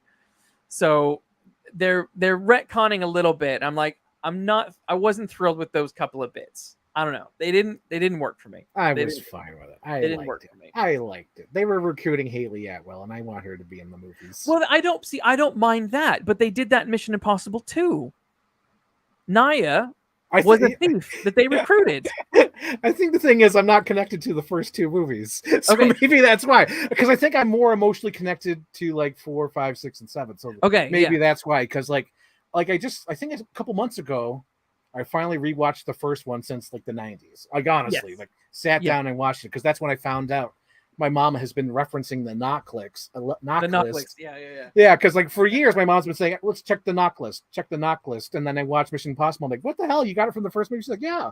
I've been referencing that movie for the last 30 years. I love that. But yeah, it's like I'm not really connected to those. Like I remember them enough to understand, but like that's probably why. Because I loved MI1, watched it all the effing time, watched MI2 all the time. Like that was it. That's all I had was 1 and 2.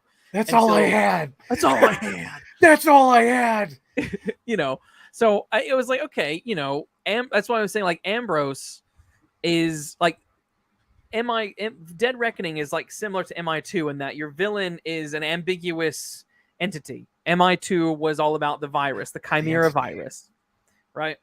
Then you have Ambrose, who is the one trying to use it, and then in MI5 you have Gabriel, who's trying to use the AI or in some sort of fashion, and then you have to bring in a thief to help them with the thing. So it's taking these elements from MI1 and 2 and trying to do them. And we see things that we recognize. James Cameron. Yeah.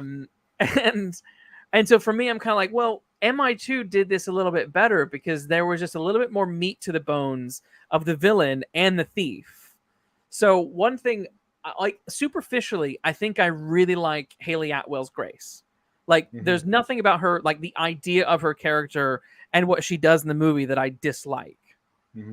But what I didn't buy was I didn't buy Ethan Hunt's care for her. He just cared for her way too hard. He cares about everybody. That's Luke. We know that's like the best part of MI4. What's it? What was the movie we were just talking about? What the hell? About Fallout.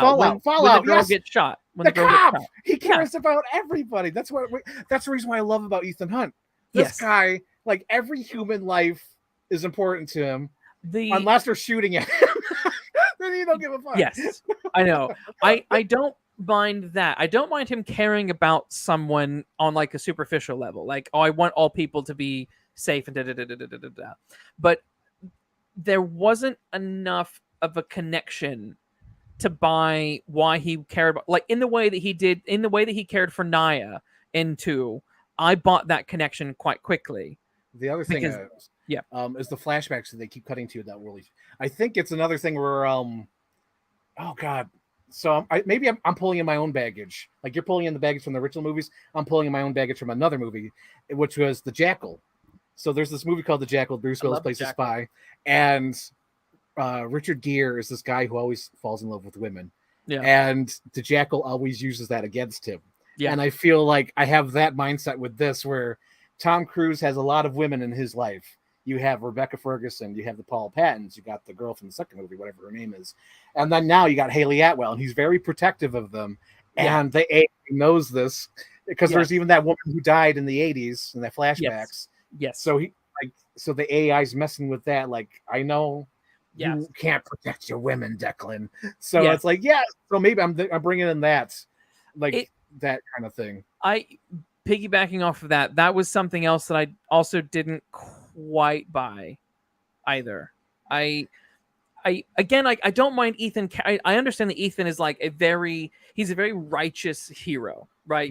So he's always going to try to save everyone, and he always will sacrifice himself for the greater good of everyone else. Like, that fine, totally, I'm fine with that.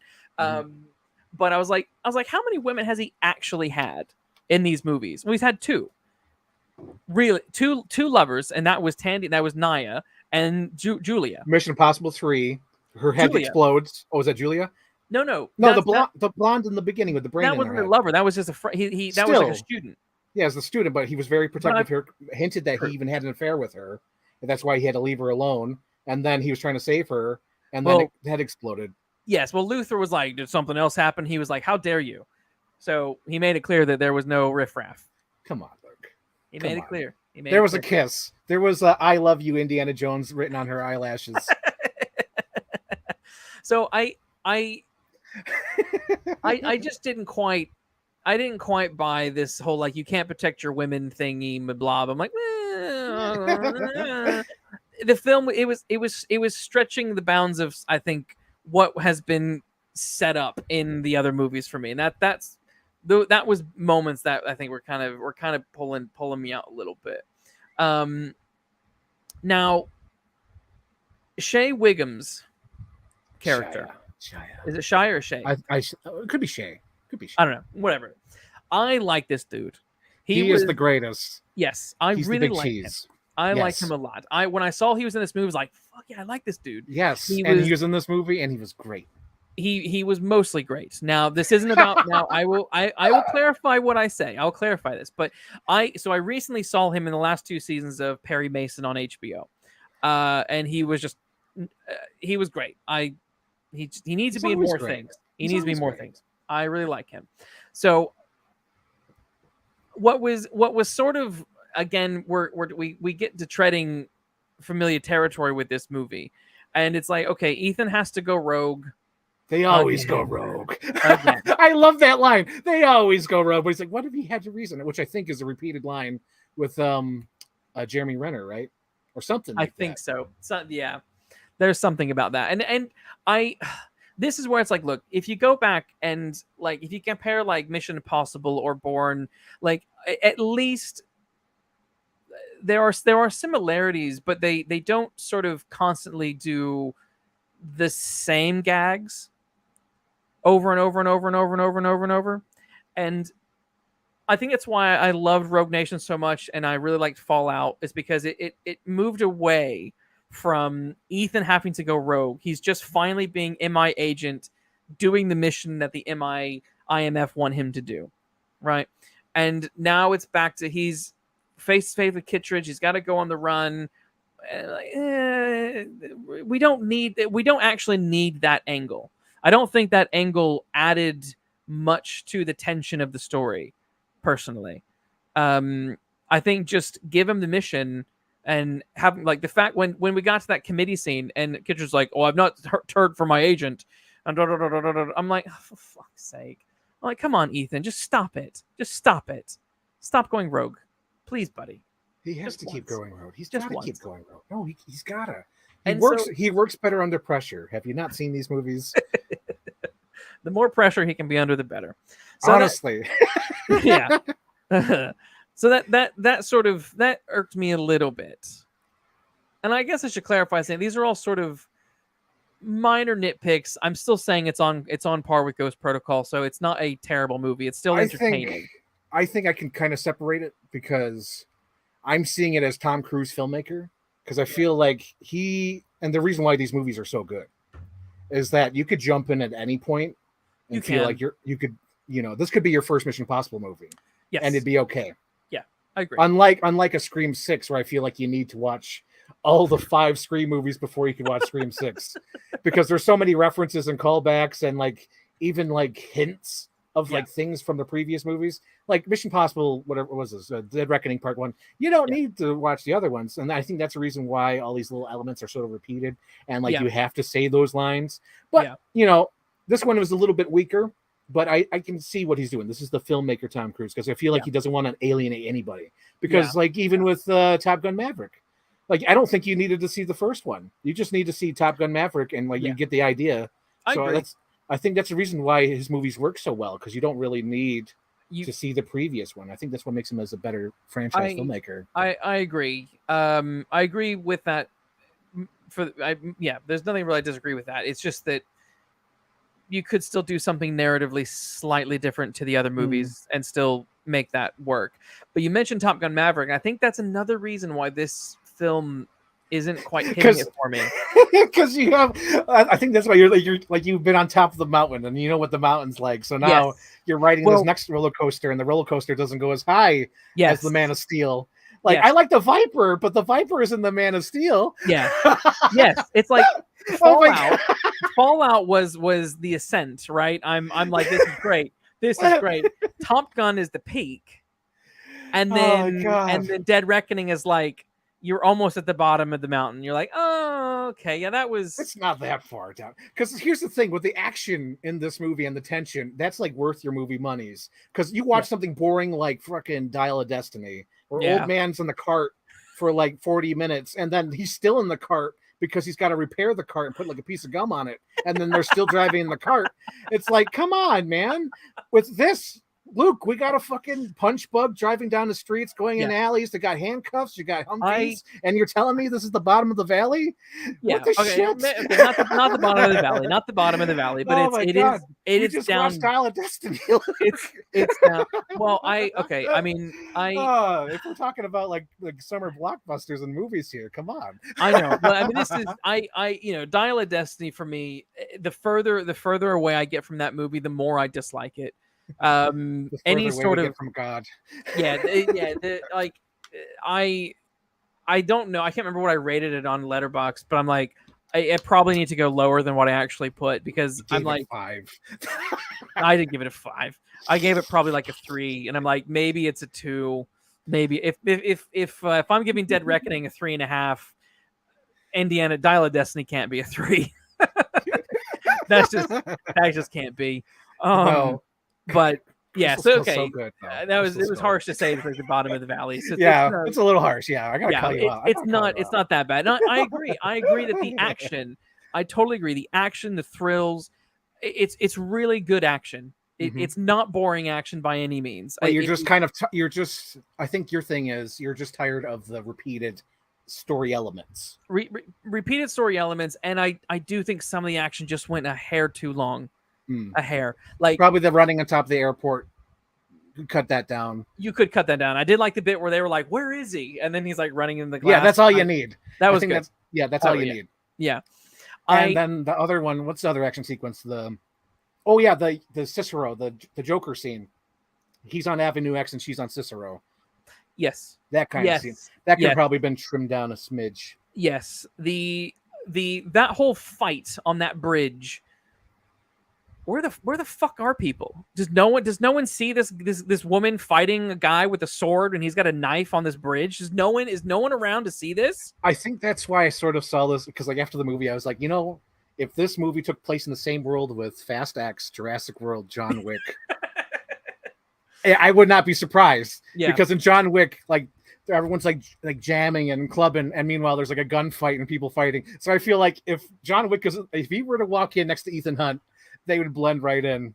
Yes. I think my friend might have confused John Wick with a Mission Impossible movie, because he was saying like, there's that one bit where people like shooting inside of a building and like you're like no one's paying attention. I'm like, I don't think that ever happened in Mission Impossible. He's like, no, it definitely did. I think it's John Wick. I think it's John Wick because they're so similar. Yes. Like these worlds, like if you saw like in Jurassic World Dominion, how all the dinosaurs are loose in the street. Like if that were to happen in Mission Impossible, where, like Tom Cruise is running right past, I would believe it now. I would believe it. Because like they're so elevated. All these movies are so heavily elevated. So when there's like a fight scene with swords and a knife on the bridge, it's like, I'm there, man. Yes.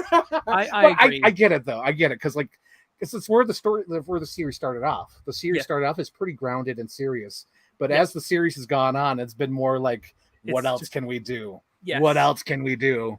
Yes, which I enjoy. That's why I like these movies.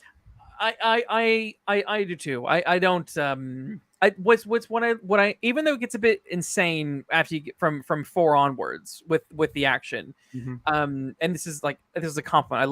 I love the insane action. There was still. They worked hard to make things plausible and for you to suspend your disbelief.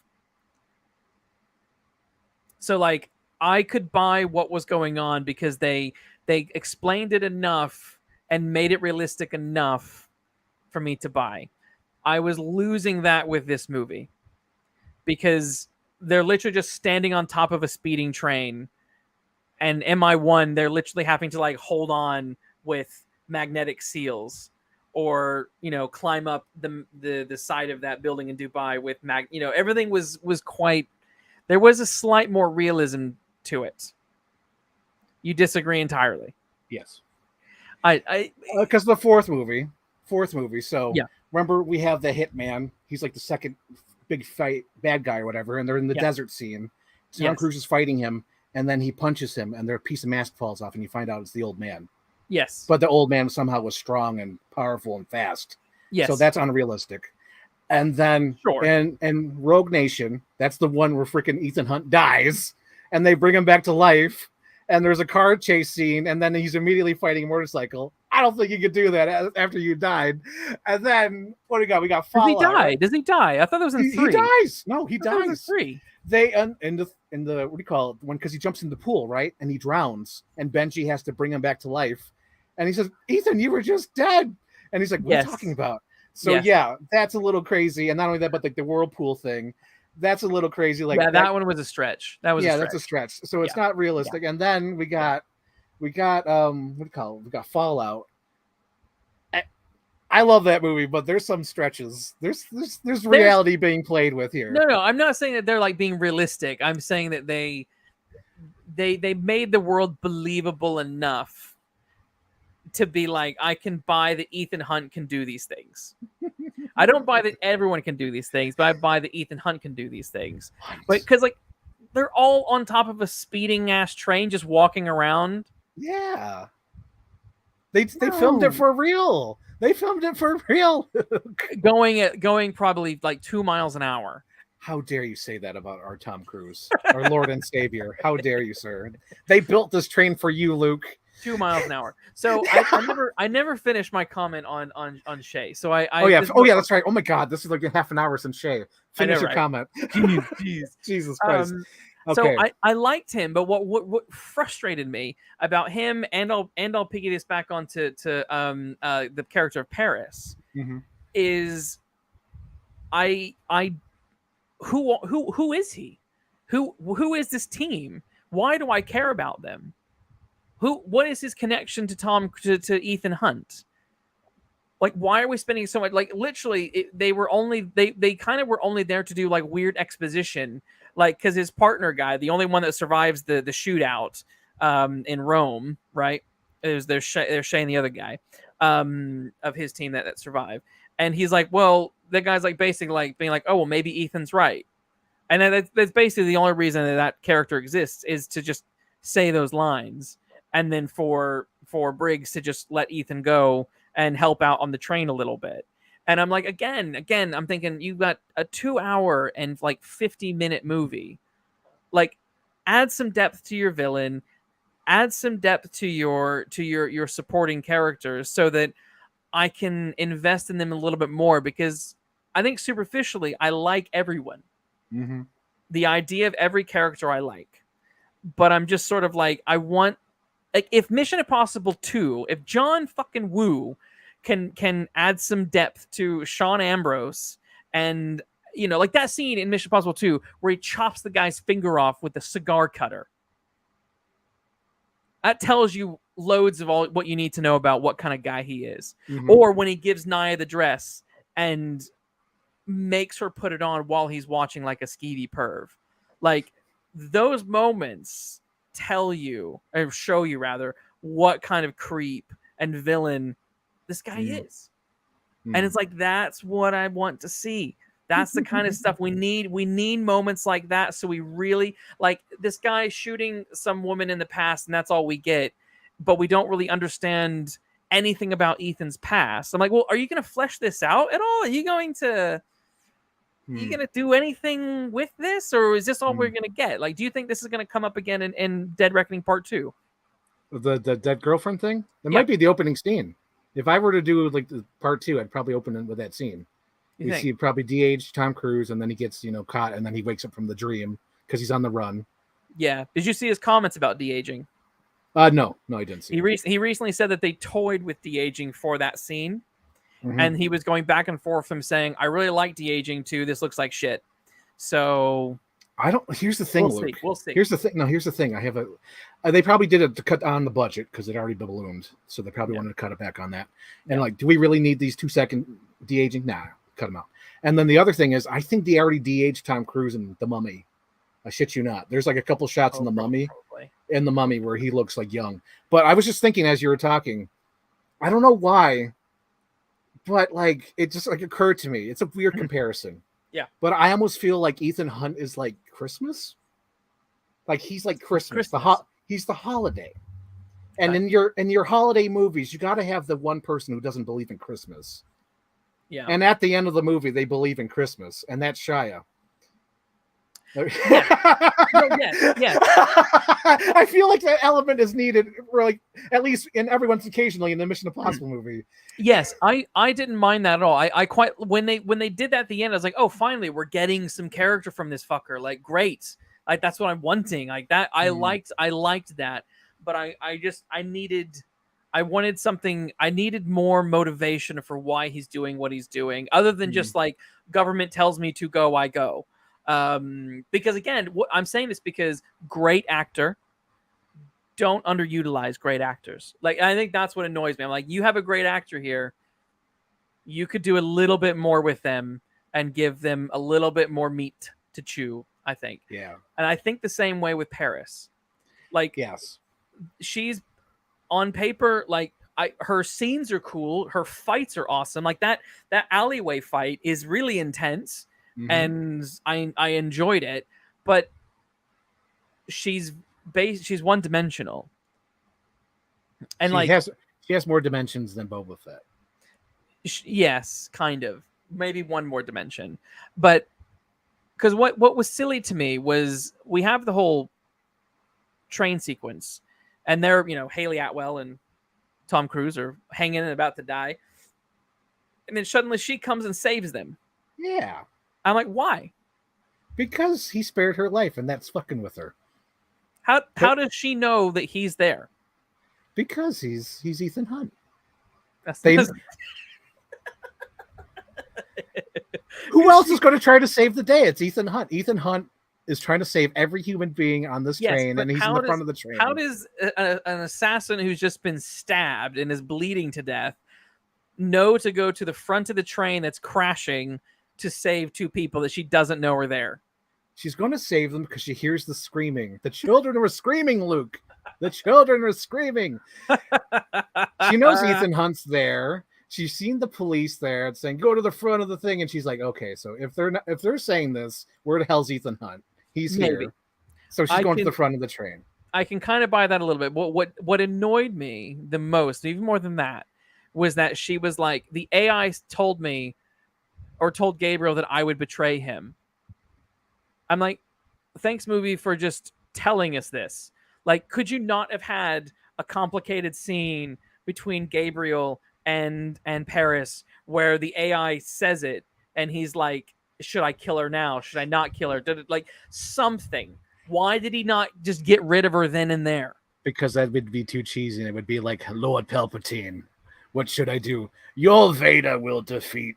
Well, your Vader will be. Then don't put that in. Then don't put that in the movie at all. You just have that one line of dialogue. No, don't have it at all. No, don't have it at all because it's cheesy. It's cheesy. These movies are all cheese. They're cheesy. They're like a cheesy burger. They're like a cheesy burger, but they're not all cheese. So look, you're saying this cheeseburger has cheese on it. It's a cheesy burger, but it's not all cheese. This one has too much cheese. Yeah, exactly. You can have too much cheese. Oh my god. One can have too much cheese. So like Fallout is like a double. It's a double baconator, but this one is a triple baconator, and you're like, this is just too much. Yeah. It's good. It still has the flavor, and I enjoy it. Yeah. But it's just too much. It's just too much. We have another slice of cheese and another patty, and it's just too much. Why couldn't we have a piece of lettuce on here to help us out? It's just too damn loud. You're just too damn loud. Oh my god. That should have been the GIF you used, Mission Impossible. You're just too damn loud. That's your review. I think you like your letterbox. Delete what you wrote and just write Mission Impossible Dead Reckoning Part 1. You're just too damn loud. So I mean, I don't know. Like, I mean, I liked Paris, but come on, she could have done with a little bit more character. I agree, but like, I think they're trying to avoid that because she sounds so cute. I love Pom Klementieff, but whenever she talks, she sounds absolutely adorable. Have you? I don't know if you saw. There was an article going around about. I think it's in the Guardian. Someone was talking about her character and the frustration of the silent Asian trope in cinema with her. Oh, what are your thoughts? How did Tarantino say it? I disagree with your hypothesis. I reject your hypotheses. Yeah, that's what I'm going to say with that. I reject your hypothesis because Tom Cruise literally is putting people in his movies who he loves. Like, no doubt. Like, I'm sure he watched he watched that movie and says, I love Guardians. I love Guardians. And she's great. I'm going to put her in my movie. Yeah. I love Haley Atwell. She was my favorite part of Doctor Strange. I'm going to put her in my movie. That doesn't make sense because I think Doctor Strange came out as they were filming it, but like he liked her. I think that's why he probably saw that picture of her on the red carpet where she was looking. You know what's funny? Every time I would try to share a picture, I don't want to be too pervy because like I see pictures of her, but it's like I don't want to be too pervy because I know they're just there. They're there, Luke. She is a gorgeous, gorgeous, gorgeous woman. I agree. I agree. But I think that's why I like Tom Cruise movies as well because he's just putting people he wants to work with. Honestly. Yes. And I also give him credit for never killing Luther Stickle. Oh my god, there's so many times they could have killed Luther off and they don't. And you know why? Oh, why is this? Why? Okay, so tell me. This was back to MI1. Yes. I think in the original movie, I think he was meant to die. I think originally. Okay. And then Ving Rhames made the comment about how, okay, well, it's always the black guy who dies. Mm-hmm. And so basically he kind of challenged Tom Cruise to like, don't be cliche and kill off the black guy. Nice. So as a result of that, Luther has stuck around and been in every single movie and come close. I mean, I thought he was going to die in Fallout. At that opening moment, I was like, don't you fucking kill Luther. Don't you fucking do it. Don't you dare. Then he saves him. I was like, oh, thank God.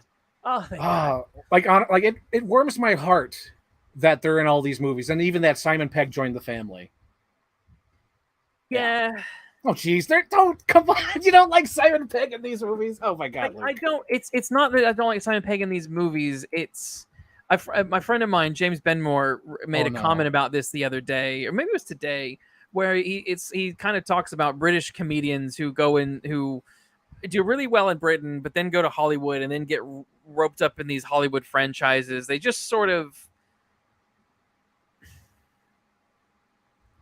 There's something I liked old Simon Pegg. I've not really enjoyed Simon Pegg's work since I mean, I don't know, Paul. Oh, maybe The World's End, whichever one came out last. I think The World's End came out last. But I think that was kind of the final time I saw something with Pegg that I was like, oh, this is a good Pegg movie. That's sad. There's just something about his he's sober now. That could be it. Maybe because I think right after like Paul, like honestly, I think after Paul he sobered up. Okay, that maybe, but yeah, I don't know. That could be. I don't dislike him, but I guess the question is why the MI movies have a problem now in that the three core characters, two of them are hackers. You need two hackers, Luke. You saw in this movie. You saw it in this movie. You need two of them. One needs to be doing something else. They made it make sense, but I was like, you know, of all the things you haven't complained about, I'm surprised you haven't complained about the masks. It's like, why bother with the mask, MIF? They never work. Yes, the machine always breaks. The thing is, I like that gag. It happens every time. It happened every time since 3, hasn't it? It worked in 3. Because it was just slow, because you had to go.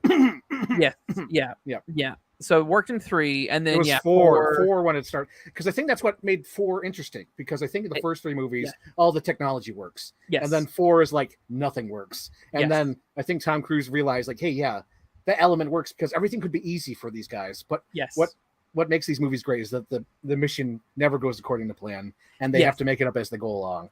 Yes, because MI2 was always made fun of because it's like masks galore. Like everyone is ripping a mask off. It's a little bit much.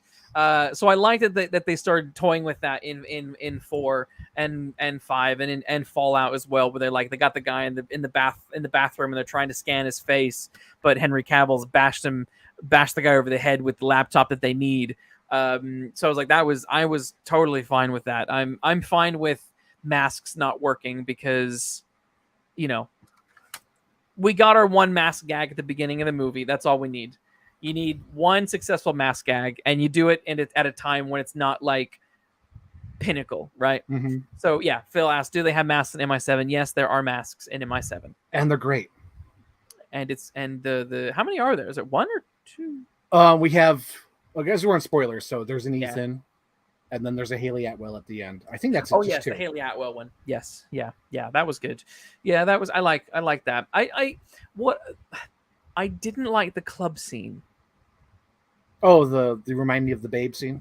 It was one. It was like we just saw this in Fallout. Like that's exactly the same setting where he met the Black Widow previously. Was a big loud.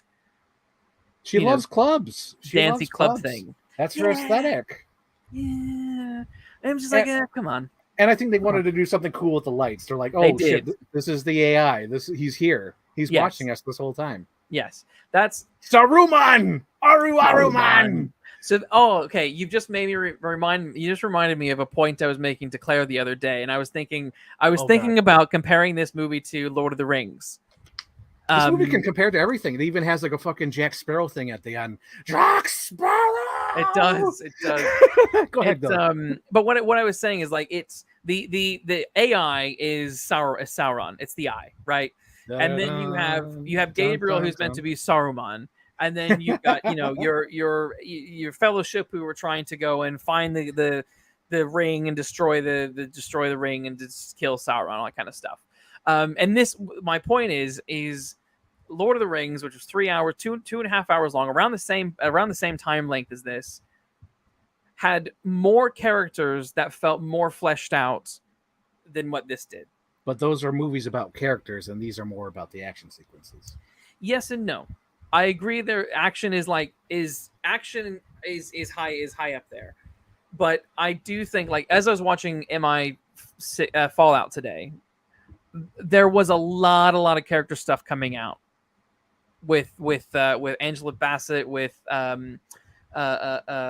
what's his name, the guy who didn't shoot someone, Alec Baldwin. Alec Baldwin. Oh my God. I just realized what you're referencing. I thought you were referencing the movie, but I'm like, oh wait, he really did shoot somebody. Oh geez, that's real. That's not a movie. That's not a movie. No, that's the only way I can remember for a second. Sorry, God. world. Sorry, that was. Oh God, this is gonna get me kicked off YouTube or something. But yeah, no, I feel like there were definitely character moments with some other people within there. Oh, here we go. The man of the hour. What's happened so far? So what we've compared the movie to is the Baconator. So it's a double. So like Fallout was a double Baconator. Luke loves the Baconator, but this one was a triple Baconator. It has one slice of too much cheese, and the beef patty was just another beef patty was just too much. Yeah, and it could have used some lettuce to add some character to it. Yeah. Yes, I agree. Now, Nick Offerman is listed as in the cast for part 2. Yes. Is he actually going to be in it? I have no idea, but I assume Tom Cruise likes Parks and Rec. He's like, I love that guy. I love that guy. I want to work. I'm going to throw him in my movie. I'm going to work that guy. Oh, I like Mantis. I like Peggy Carter. Where's she? What's she doing? Put her in my movie. Oh, Rebecca Ferguson. I love Rebecca Ferguson. I loved her in that one movie I saw. Put her in my movie. What do you think about what they did with at Captain? Wow, I actually understood that. Well, it was like a 2-hour discussion to get to that point, though. I was like, okay, so this is what you do. Like, and Luke was like, yeah, that's pretty much it. You're too damn loud. Well, that was the other thing. Like, that's his other thing with Captain I'm Iron. Huey Lewis in Back to the Future. You're just too damn loud. Too damn loud. Oh my gosh. But yeah, that's the gist of it. So when we rewatch it, it'll be great to watch us as our wheels are turning, figuring out what this is. Yes. So what was your question? Yeah. Yeah, I mean, this is why it's like, look, I don't hate this movie. I'm not calling this movie bad. This is the best movie I've seen this summer, next to Super Mario. That Michael Jackson interview. I love that. I don't like touring. Just say you like touring. All right, I like touring. I love touring. I'm like, that is so Luke. Yeah, but I don't like the Mario Brothers movie. Just say you like it. All right, I like it. Now, what I'm hoping for with 2 is that is again, it's Mission Impossible. Yes, there's going to be a bunch of action, so that's a given. But I am hoping that we get a little bit, just some of these people get fleshed out a little bit more. I need more. I need more from Paris. I need more from Briggs. I need that lettuce. I need you to put that lettuce on that burger. Take the patty off and put another piece of lettuce on that burger. Yeah. Like, I'll pay extra for more lettuce. Just extra lettuce. Extra lettuce, please. Crispin this up a little bit. This is too much patty. Take the patty off, lettuce, and maybe a tomato. Extra lettuce, extra pickle. Give us that crunch, baby. Give us that crunch. Now, hold the slice of cheese. Before I ask you what your expectations or what you're thinking for what's going to happen in 2, I have to be the Princess Bride fake out. Like, what a fucking waste of his character. You gotta agree. Useless. Like, that twist wasn't even. All the government people in these movies are useless. Well, that's why I can't be too hard on it. It's like, well, what I mean is, like, what a useless twist. What a useless twist. Because he wasn't interesting. He wasn't in it long enough for me to be like, oh my God, the CIA guy wants to work with the da-da-da. Because they already tried to fake us out with Kittredge. They thought, oh, Kittredge is on the train. Okay, maybe. Well, technically, he wasn't on the train, Luke. Technically, he wasn't. But, he's on the train, so he's maybe he's the guy. And then you go, oh no, it's Princess Bride is on the train. It's like, oh, maybe and then he slices his throat, and you're just like, whoa, already? Like, he's had like 5 lines this whole movie, and I'm meant to be shocked that he's the guy behind the door? Like, come on. I'm trying to that you just remind me that reminded me of another movie, and I forget what movie that was. Where it's like, well, you're the one who knows, and then they have to kill that person. I forget what movie that is. That it's like straight up lifted from another movie. Yeah. But I watched too many goddamn movies, so it's a junk drawer in there. Yeah. Yeah. So I was like, you could have kept him around for another movie to like have that, like, develop that a little bit. Because I quite like the idea of the U.S. government. Like, I buy that. I buy that threat, and I buy Ethan having to avert that threat. Like, that's totally fine. He's got to stop this guy too. Yeah, he's got to stop the Ring of Power because all like the men and the Gimlis and all that are all going for this ring, and he has the one ring. He's got to destroy it. Toss it into the fire. Yes. Cast it into the fire. Cast it into the fire. Destroy it. No. And then Carrie Elwes with it. No. Or even Kittredge. No. Yeah. Yeah, totally. Like, he needed more. He needed more. And I don't know if I don't know if how much COVID has to play in any of this then. If it was just, let's just do a bunch of action with minimal story. And they probably couldn't have close character scenes. Yeah. That could be it too. So less character scenes. Yeah. More, action. Because in the rooms they're always like standing like 5 feet apart. Yes. And like Benji and them are sitting close quarters. Wait a minute, we can't sit next to each other. I'm gonna go into this action sequence. You stay here. Yes. What did you think of the jump?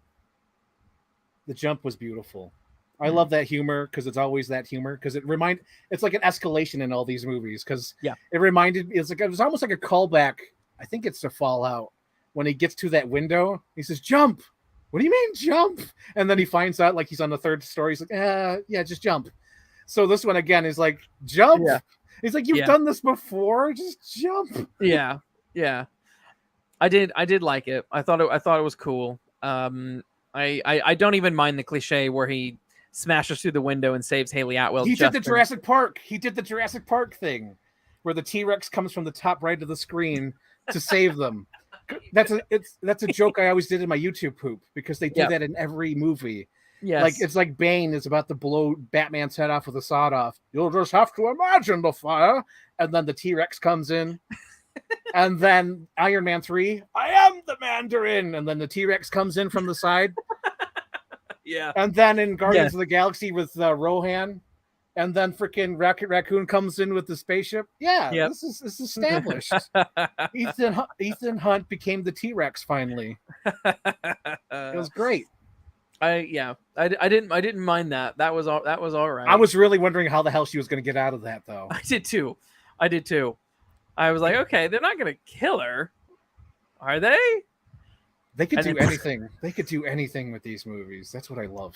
They could bring her back to life. And obviously, I'm assuming that Paris is back because the guy's like, we got a pulse. So, they didn't kill my mantis. Kill my mantis. She's still alive. I'm assuming she's back. And she's gonna be IMF. Now, hear me out. Oh God, here we go. Hear me out. Oh Lord. So this is probably the last criticism that I have of the movies, and I won't really know if it's worth it until I see the second one. But if the general story is MI people need to get keys, so they need to then find out what the key unlocks, and then need to go to find the submarine and turn off the AI. That sounds like one really good movie. I would buy a 3-hour movie that's all about that.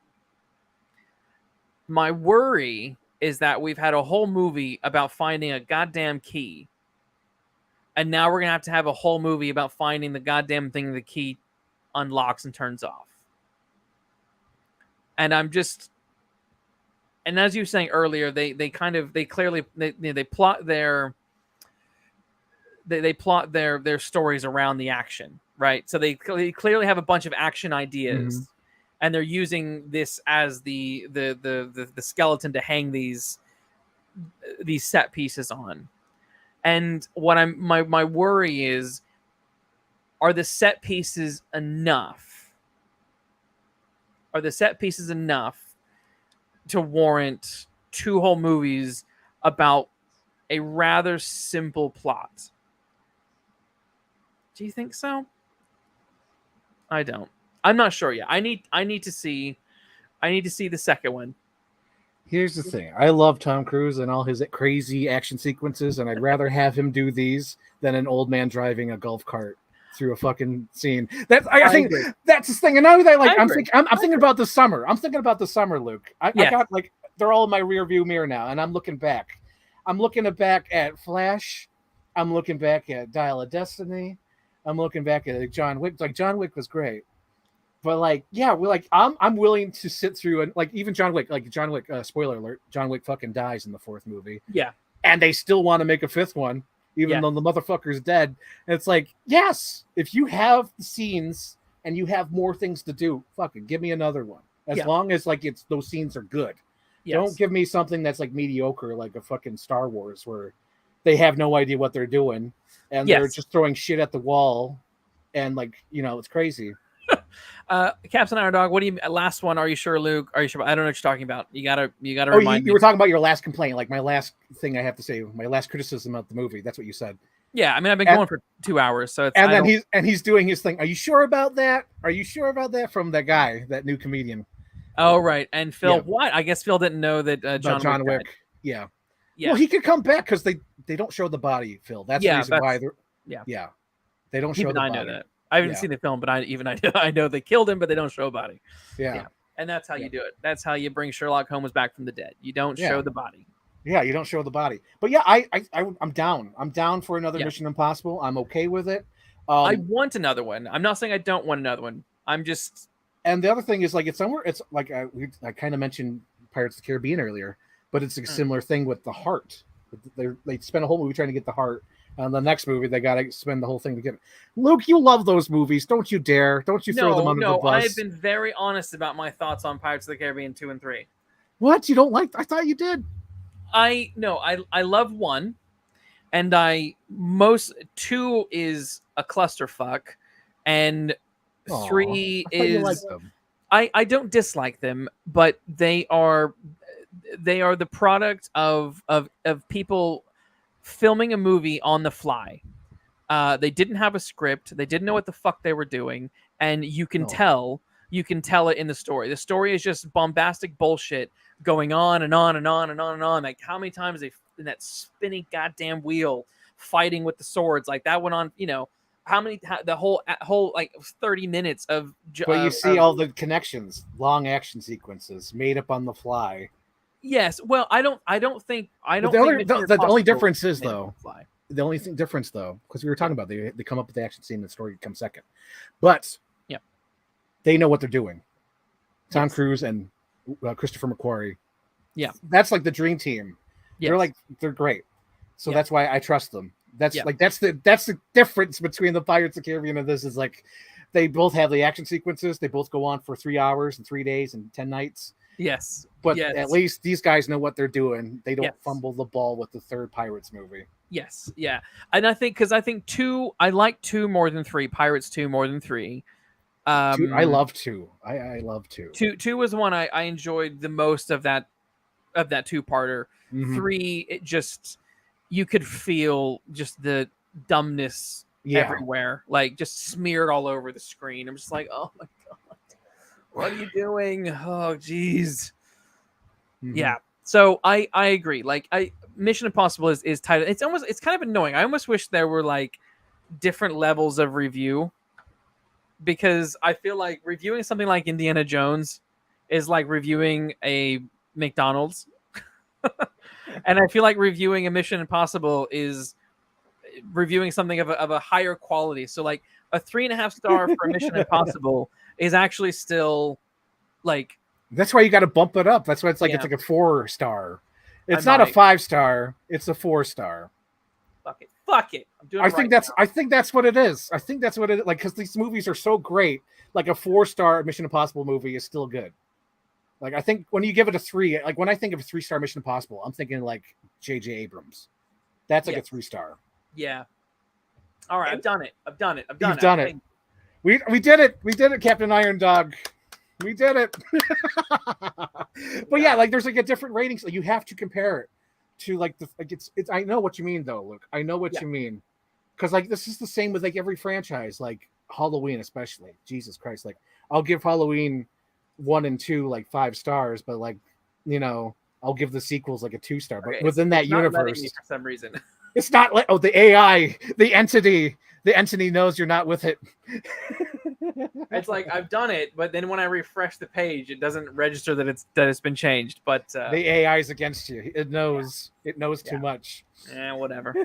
Although you know what, when I published my random thoughts on Letterboxd, I remember someone saying something on Twitter about like you need to put something in your Mission Impossible review, like I choose I choose to accept or something like that. Yeah. And I had forgotten about that, so I went to publish it, and then it was like I hit publish, and the whole screen like went red, and then there was all this like text that was like, "Yo, your thing has been intercepted. Your review is going to be deleted." And I was like, "What the shit?"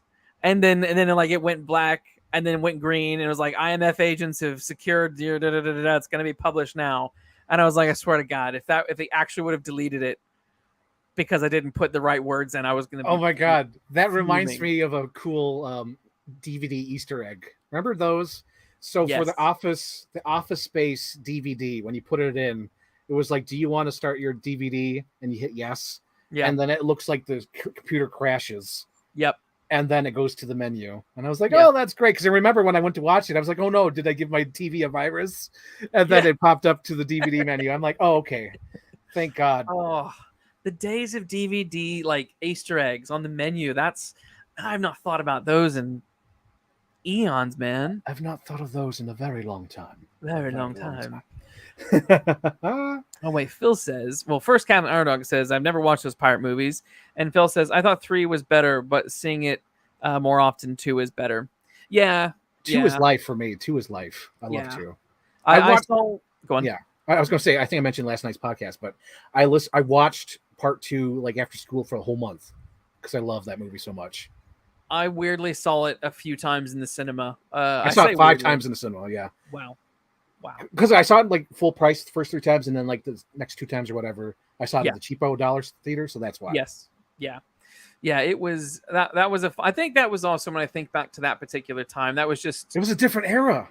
It was a different era. It was It was my youth. It was fun in teenage our youth.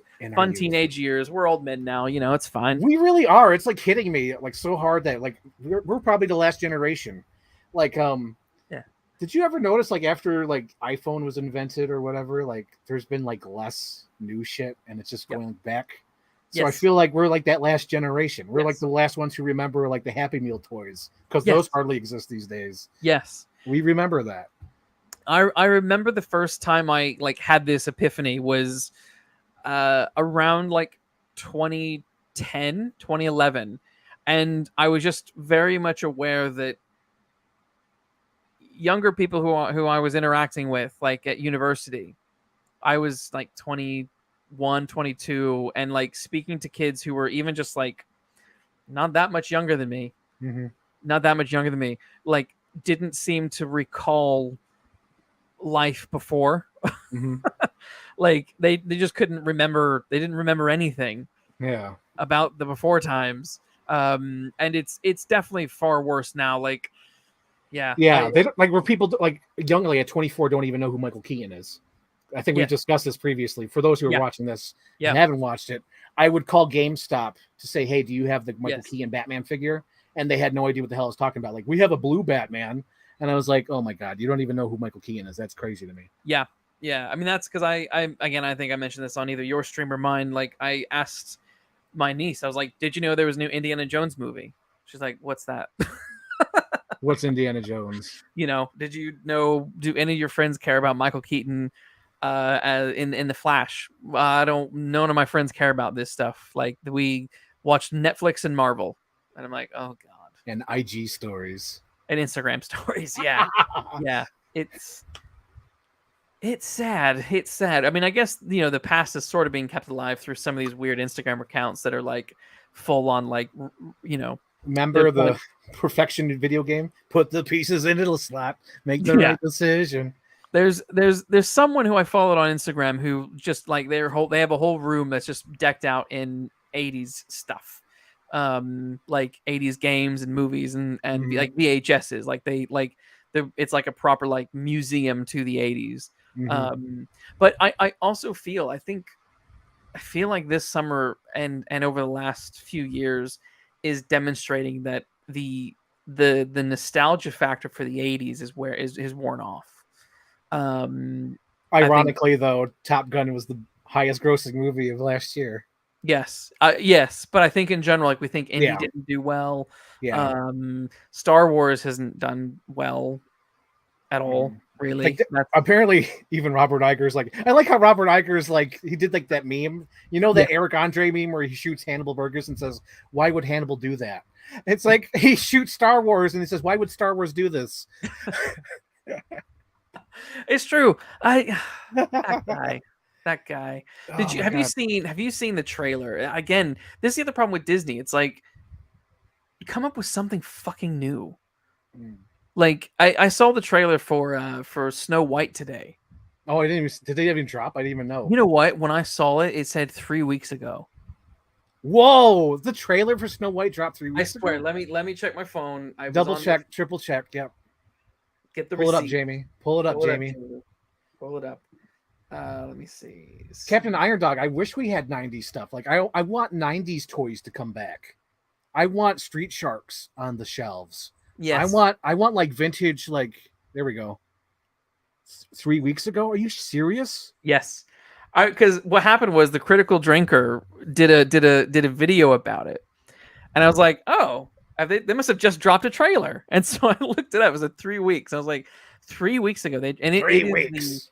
I would probably get like a knock on my channel if I played it here, so I'm not going to. But like, it has some of the worst flat acting I've ever. I mean, like Gal Gadot is in it, and she's, it's gorgeous Gal Gadot, but she's like, mirror, mirror on the wall, who's the most prettiest of them all?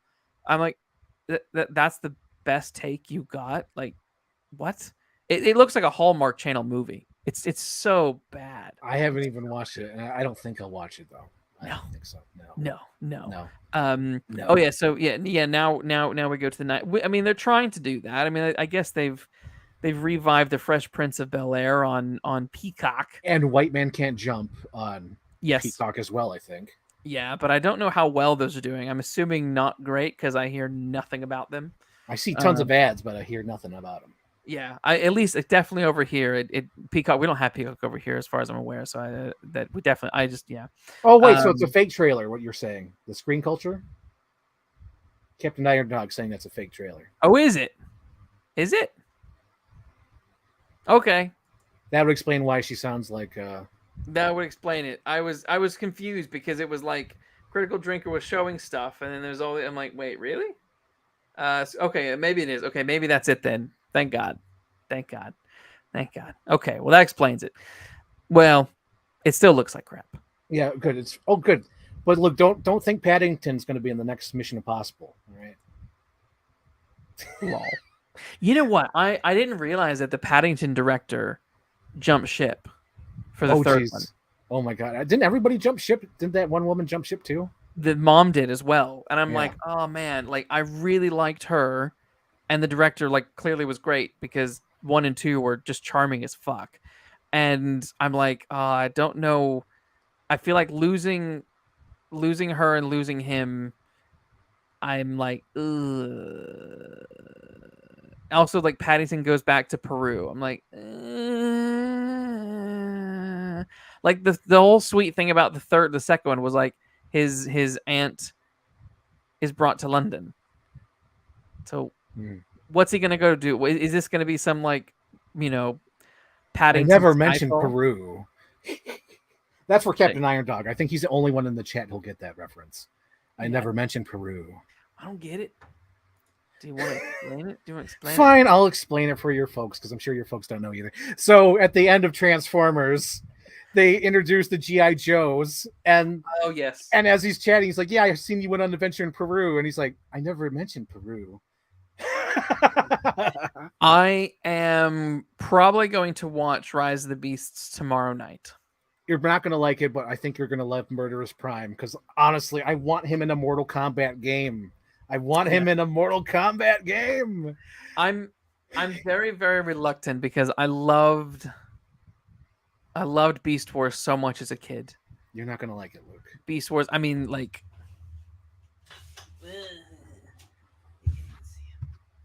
Oh yeah, there they are. There they are. My Beast Wars, my Transformers, they're there. Some of them have fallen over and I'm not picking them back up, but I don't care. But I don't care. I mean, I do care. I just haven't done it yet. Yeah, I love that as a kid, and I was skeptical about them putting Beast Wars in this new movie because I loved. Did you watch it as a kid? Yeah, but I have no memory. Okay, so what I loved so much about it was, so basically the simple version of the plot is the Maximals are being chased by the Predacons, right? So they're basically the Autobots and the Decepticons, right? So they're being chased, and there's a pew pew pew fight.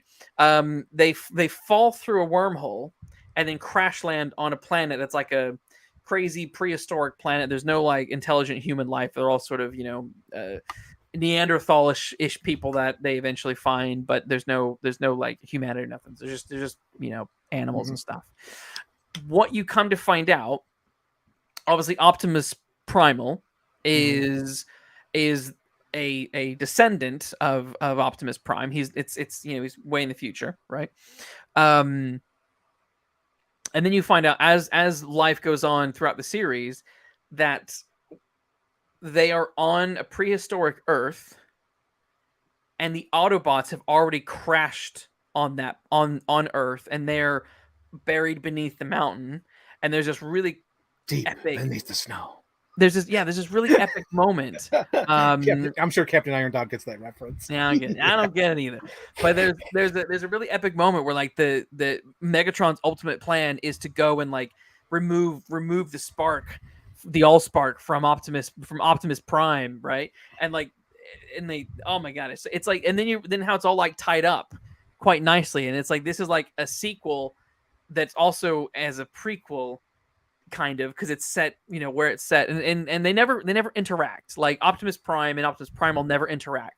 They come face to face, but like it treats the old show as its own thing, and they don't try and like merge them all together. And I loved it, fucking loved it. So I was like, this sounds weird. Like, why would there just be? Why would like? And then they go back to Cybertron at the end, and I'm like, why would Optimus Primal and his Maximals just be hanging out on Earth all this time? I don't get it. That doesn't make any sense to me. And what was also cool, last thing I'll say about this, what was also cool is like they were the size of their animals, right? Like they weren't giant. He wasn't a giant metal monkey. He literally looked like a gorilla, actual cheetah size. And I liked that. I liked that difference. It made it a little bit more fun. And so when they went with the big giant monkey with this, I was like, oh, that's kind of lame. You're not gonna like it, Luke. Maybe, but I liked Bumblebee. You're not gonna like it, Luke. Damn. I'm telling you, you're not gonna like it. This is somebody who's watched all the movies this year, and I'm standing up for Mission Impossible: Dead Reckoning. I'm like, you're not gonna like it, Luke. Which I enjoy. I enjoyed Dead Reckoning mostly. It's good, not great.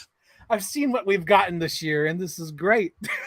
I mean, oh my gosh! Compared to this year. Yeah. What is this year, man? What is this year? I feel like this is a fucking awful year for films. I think they're okay.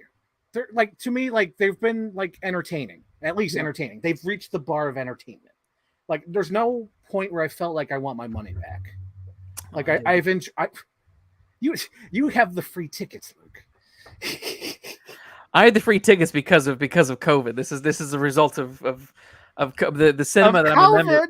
COVID. The cinema that I'm a member of gives you so many free tickets a year, but during COVID nobody went. And so they let people keep roll over their free tickets that they don't normally do. Oh So my I'm like, God. yes. So I've not had to pay for the cinema for a very long time. For a very long time. Yeah. Captain Iron Dog says you're gonna like it. Okay. Okay. Okay. I'll report back. Okay. So we got two different opinions here. Okay, so he thinks you're gonna like it. I think you're all right. Okay.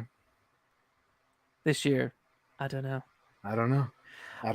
It is a weird one. Like I think I do feel like there's a little bit of franchise fatigue. I think franchise fatigue. I think the theaters are just expensive and people are not going. I think that's also part of it. I think it's a little bit of everything. It has to be a night out at the movies and people are not going out. Yeah. Because everyone went and saw Top Gun. That went for ages. That stayed in the cinema for a year. And I think the difference too with that is because it didn't go digital 2 weeks after the movie came out. That's another difference. A lot of these, I remember being so shocked that after Creed was one of the biggest sports movies ever released. Yeah. 2 weeks later it was on digital. I'm like, what the hell are you guys doing? Yeah. That's not how you make money. What are you guys thinking? No. Because that means it could be bootlegged, and that means it's going to lose more money when it gets released across the sea or across the pond. Exactly. Because I think that's what's going to happen with that Wes Anderson movie. Because literally it just came out and it's already on digital and it's before it even debuted across the pond where you guys are. Yeah, I've seen adverts, but I don't remember. I don't know when it comes out, but yeah. So so people could already watch it over there on bootleg. Yeah, that's not going to help it out. That's the other thing. I mean, I guess I was talking about this earlier. What does domestic box office matter anymore? I don't think any of that box office matters. It only matters to those billionaires now at this point, because at this point it's just make mid-budget movies so you guys don't lose and look like fucking have egg on your face. 3 times, 3 movies in a row. Egg. Yeah, egg. And then there's that new movie coming out that doesn't look that great, but it was made for $85 million, so it's going to make its money back. Yeah. And they're going to misinterpret that as a blockbuster. Meanwhile, it's nah, it was just it had a lower budget. It made its money back. Yes. Yeah. Yeah. I also think I know I made this comment about Mission Impossible, but Mission Impossible.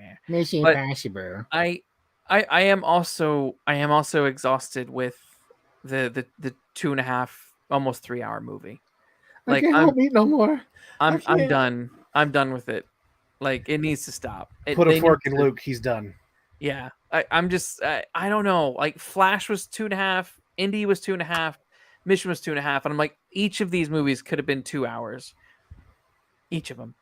Mm-hmm. And still have been Mission Impossible would have been just as good being 2 hours. And I there is a part of me, it's are we losing the ability to edit? The art of editing a movie? Are we losing that because we just want long movies? I think so. The Fiat scene, that's what I forgot to mention. The Fiat scene went on way too long in Mission Impossible. When the gag, they did a joke gag where she just keeps going in circles, but she does it for 2 minutes.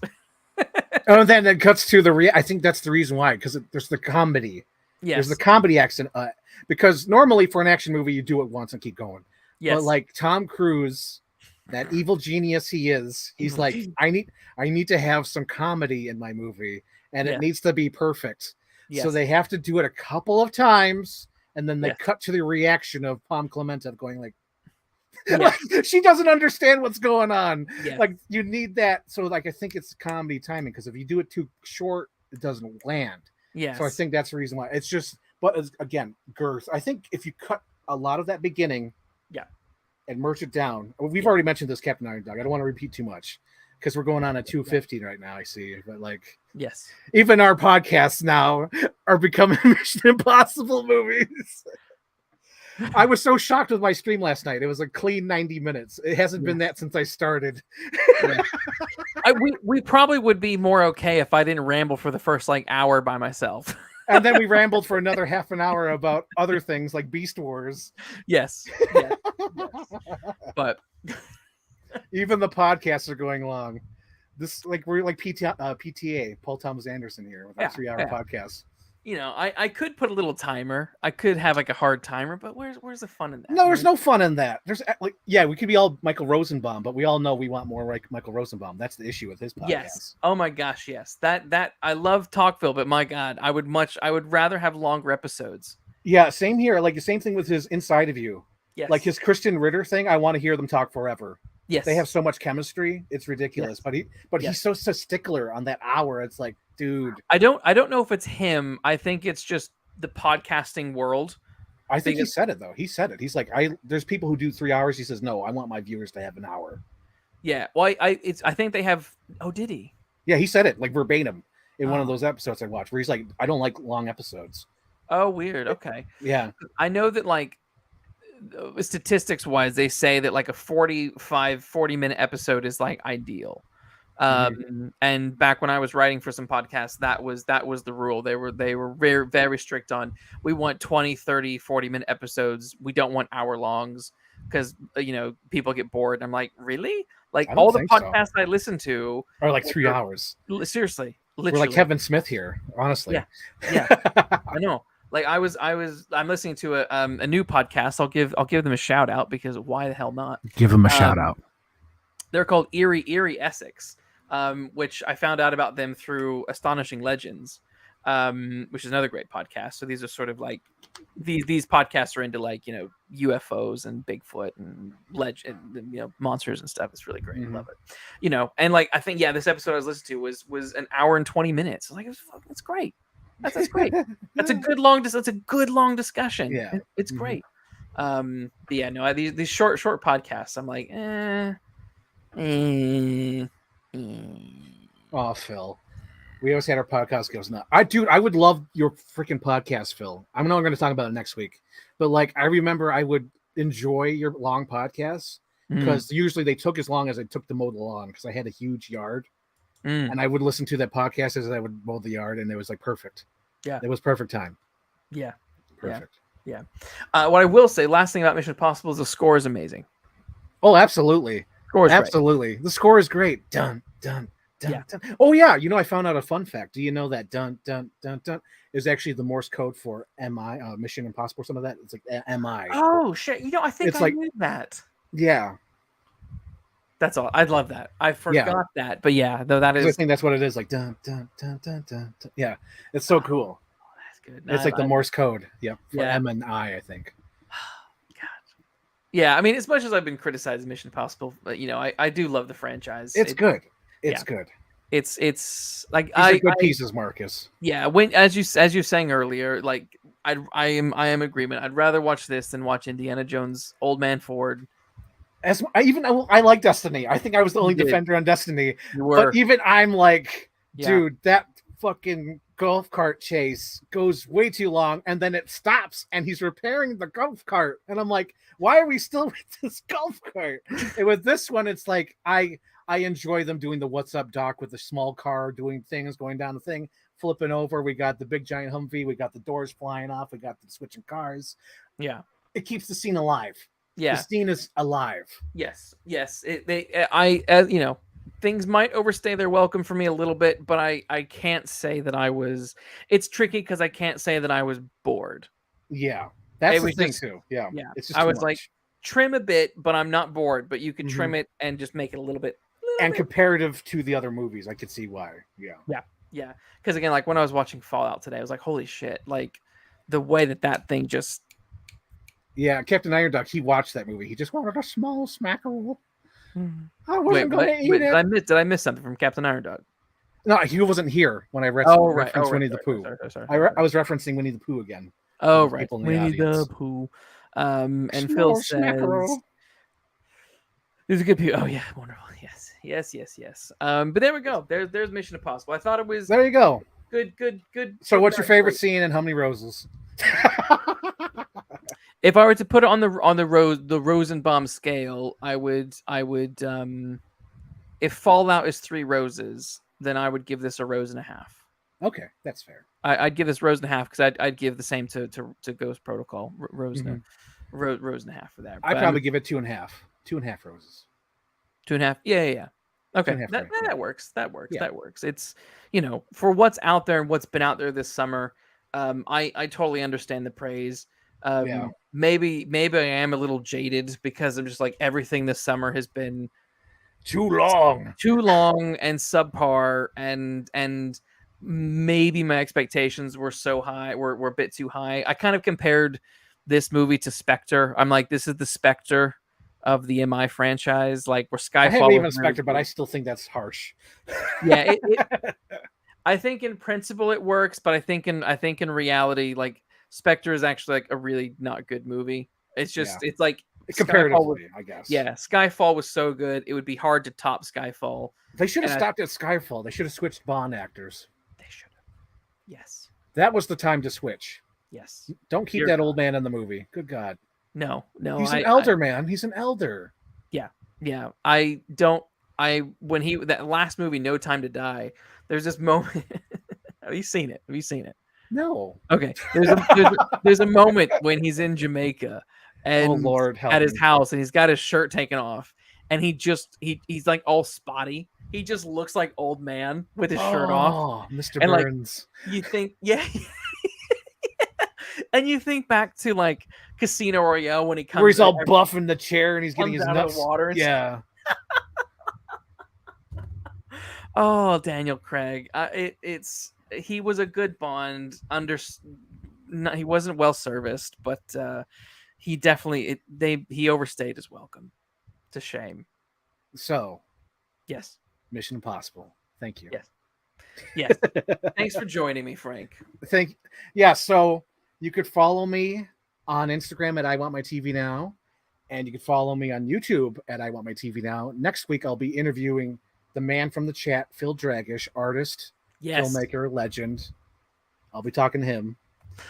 It'll be more of a conversation. I don't think I'll do a hardcore interview. It'll be more like Mark Maron, like, where'd you grow up? What happened here? And then throw in some references. Why are you the way that you are? I already know my opening question, but because I always ask Phil this question, and he always takes it seriously, but I'm not going to say it here because this is about X-Men. No, what was it like being in X-Men 3? Oh, that's going to be in there because technically Phil is part of X-Men and Fantastic Four. I am looking at you. It's so good. I love that story. I need to hear the whole thing though. It has to be the ultimate retelling. Yes, of that story. Yes. When is Watchmen? That's after Phil. So next episode's Phil, and then because like this is like 5 weeks this month, so that's why it seems like a long time we're getting to Watchmen. Okay, yes, I am so eager for the Watchmen episode. Yeah, Watchmen's coming up. Coming up. That'll be fun. And no, but next week will be fun too to listen to Philippe. Yeah, so that's what's going on. So tell people where they can find you. Where can they find you, Luke? Well, you can find me here on the Luke Deckard Show YouTube channel. You can also find me on the Twitters under the handle Luke Writes Crime. Basically, any social media platform, I am Luke Writes Crime. I'm even on Blue Sky now, but like nobody is on it. You're on Threads. I'm on Threads. And you're on your OnlyFans. You're good. And I'm on OnlyFans. You can see my feet channel. It's all feet. It's all feet. It's all feet. It's all hobbity looking feet. Close-ups of feet and pipe. That's all it is. Yes, like sometimes I dip my big toe in some whipped cream, and just throw some sprinkles on it. Let the fans just have a good. They just drink it in. They drink it in a bit. Drink it in. Don't say that.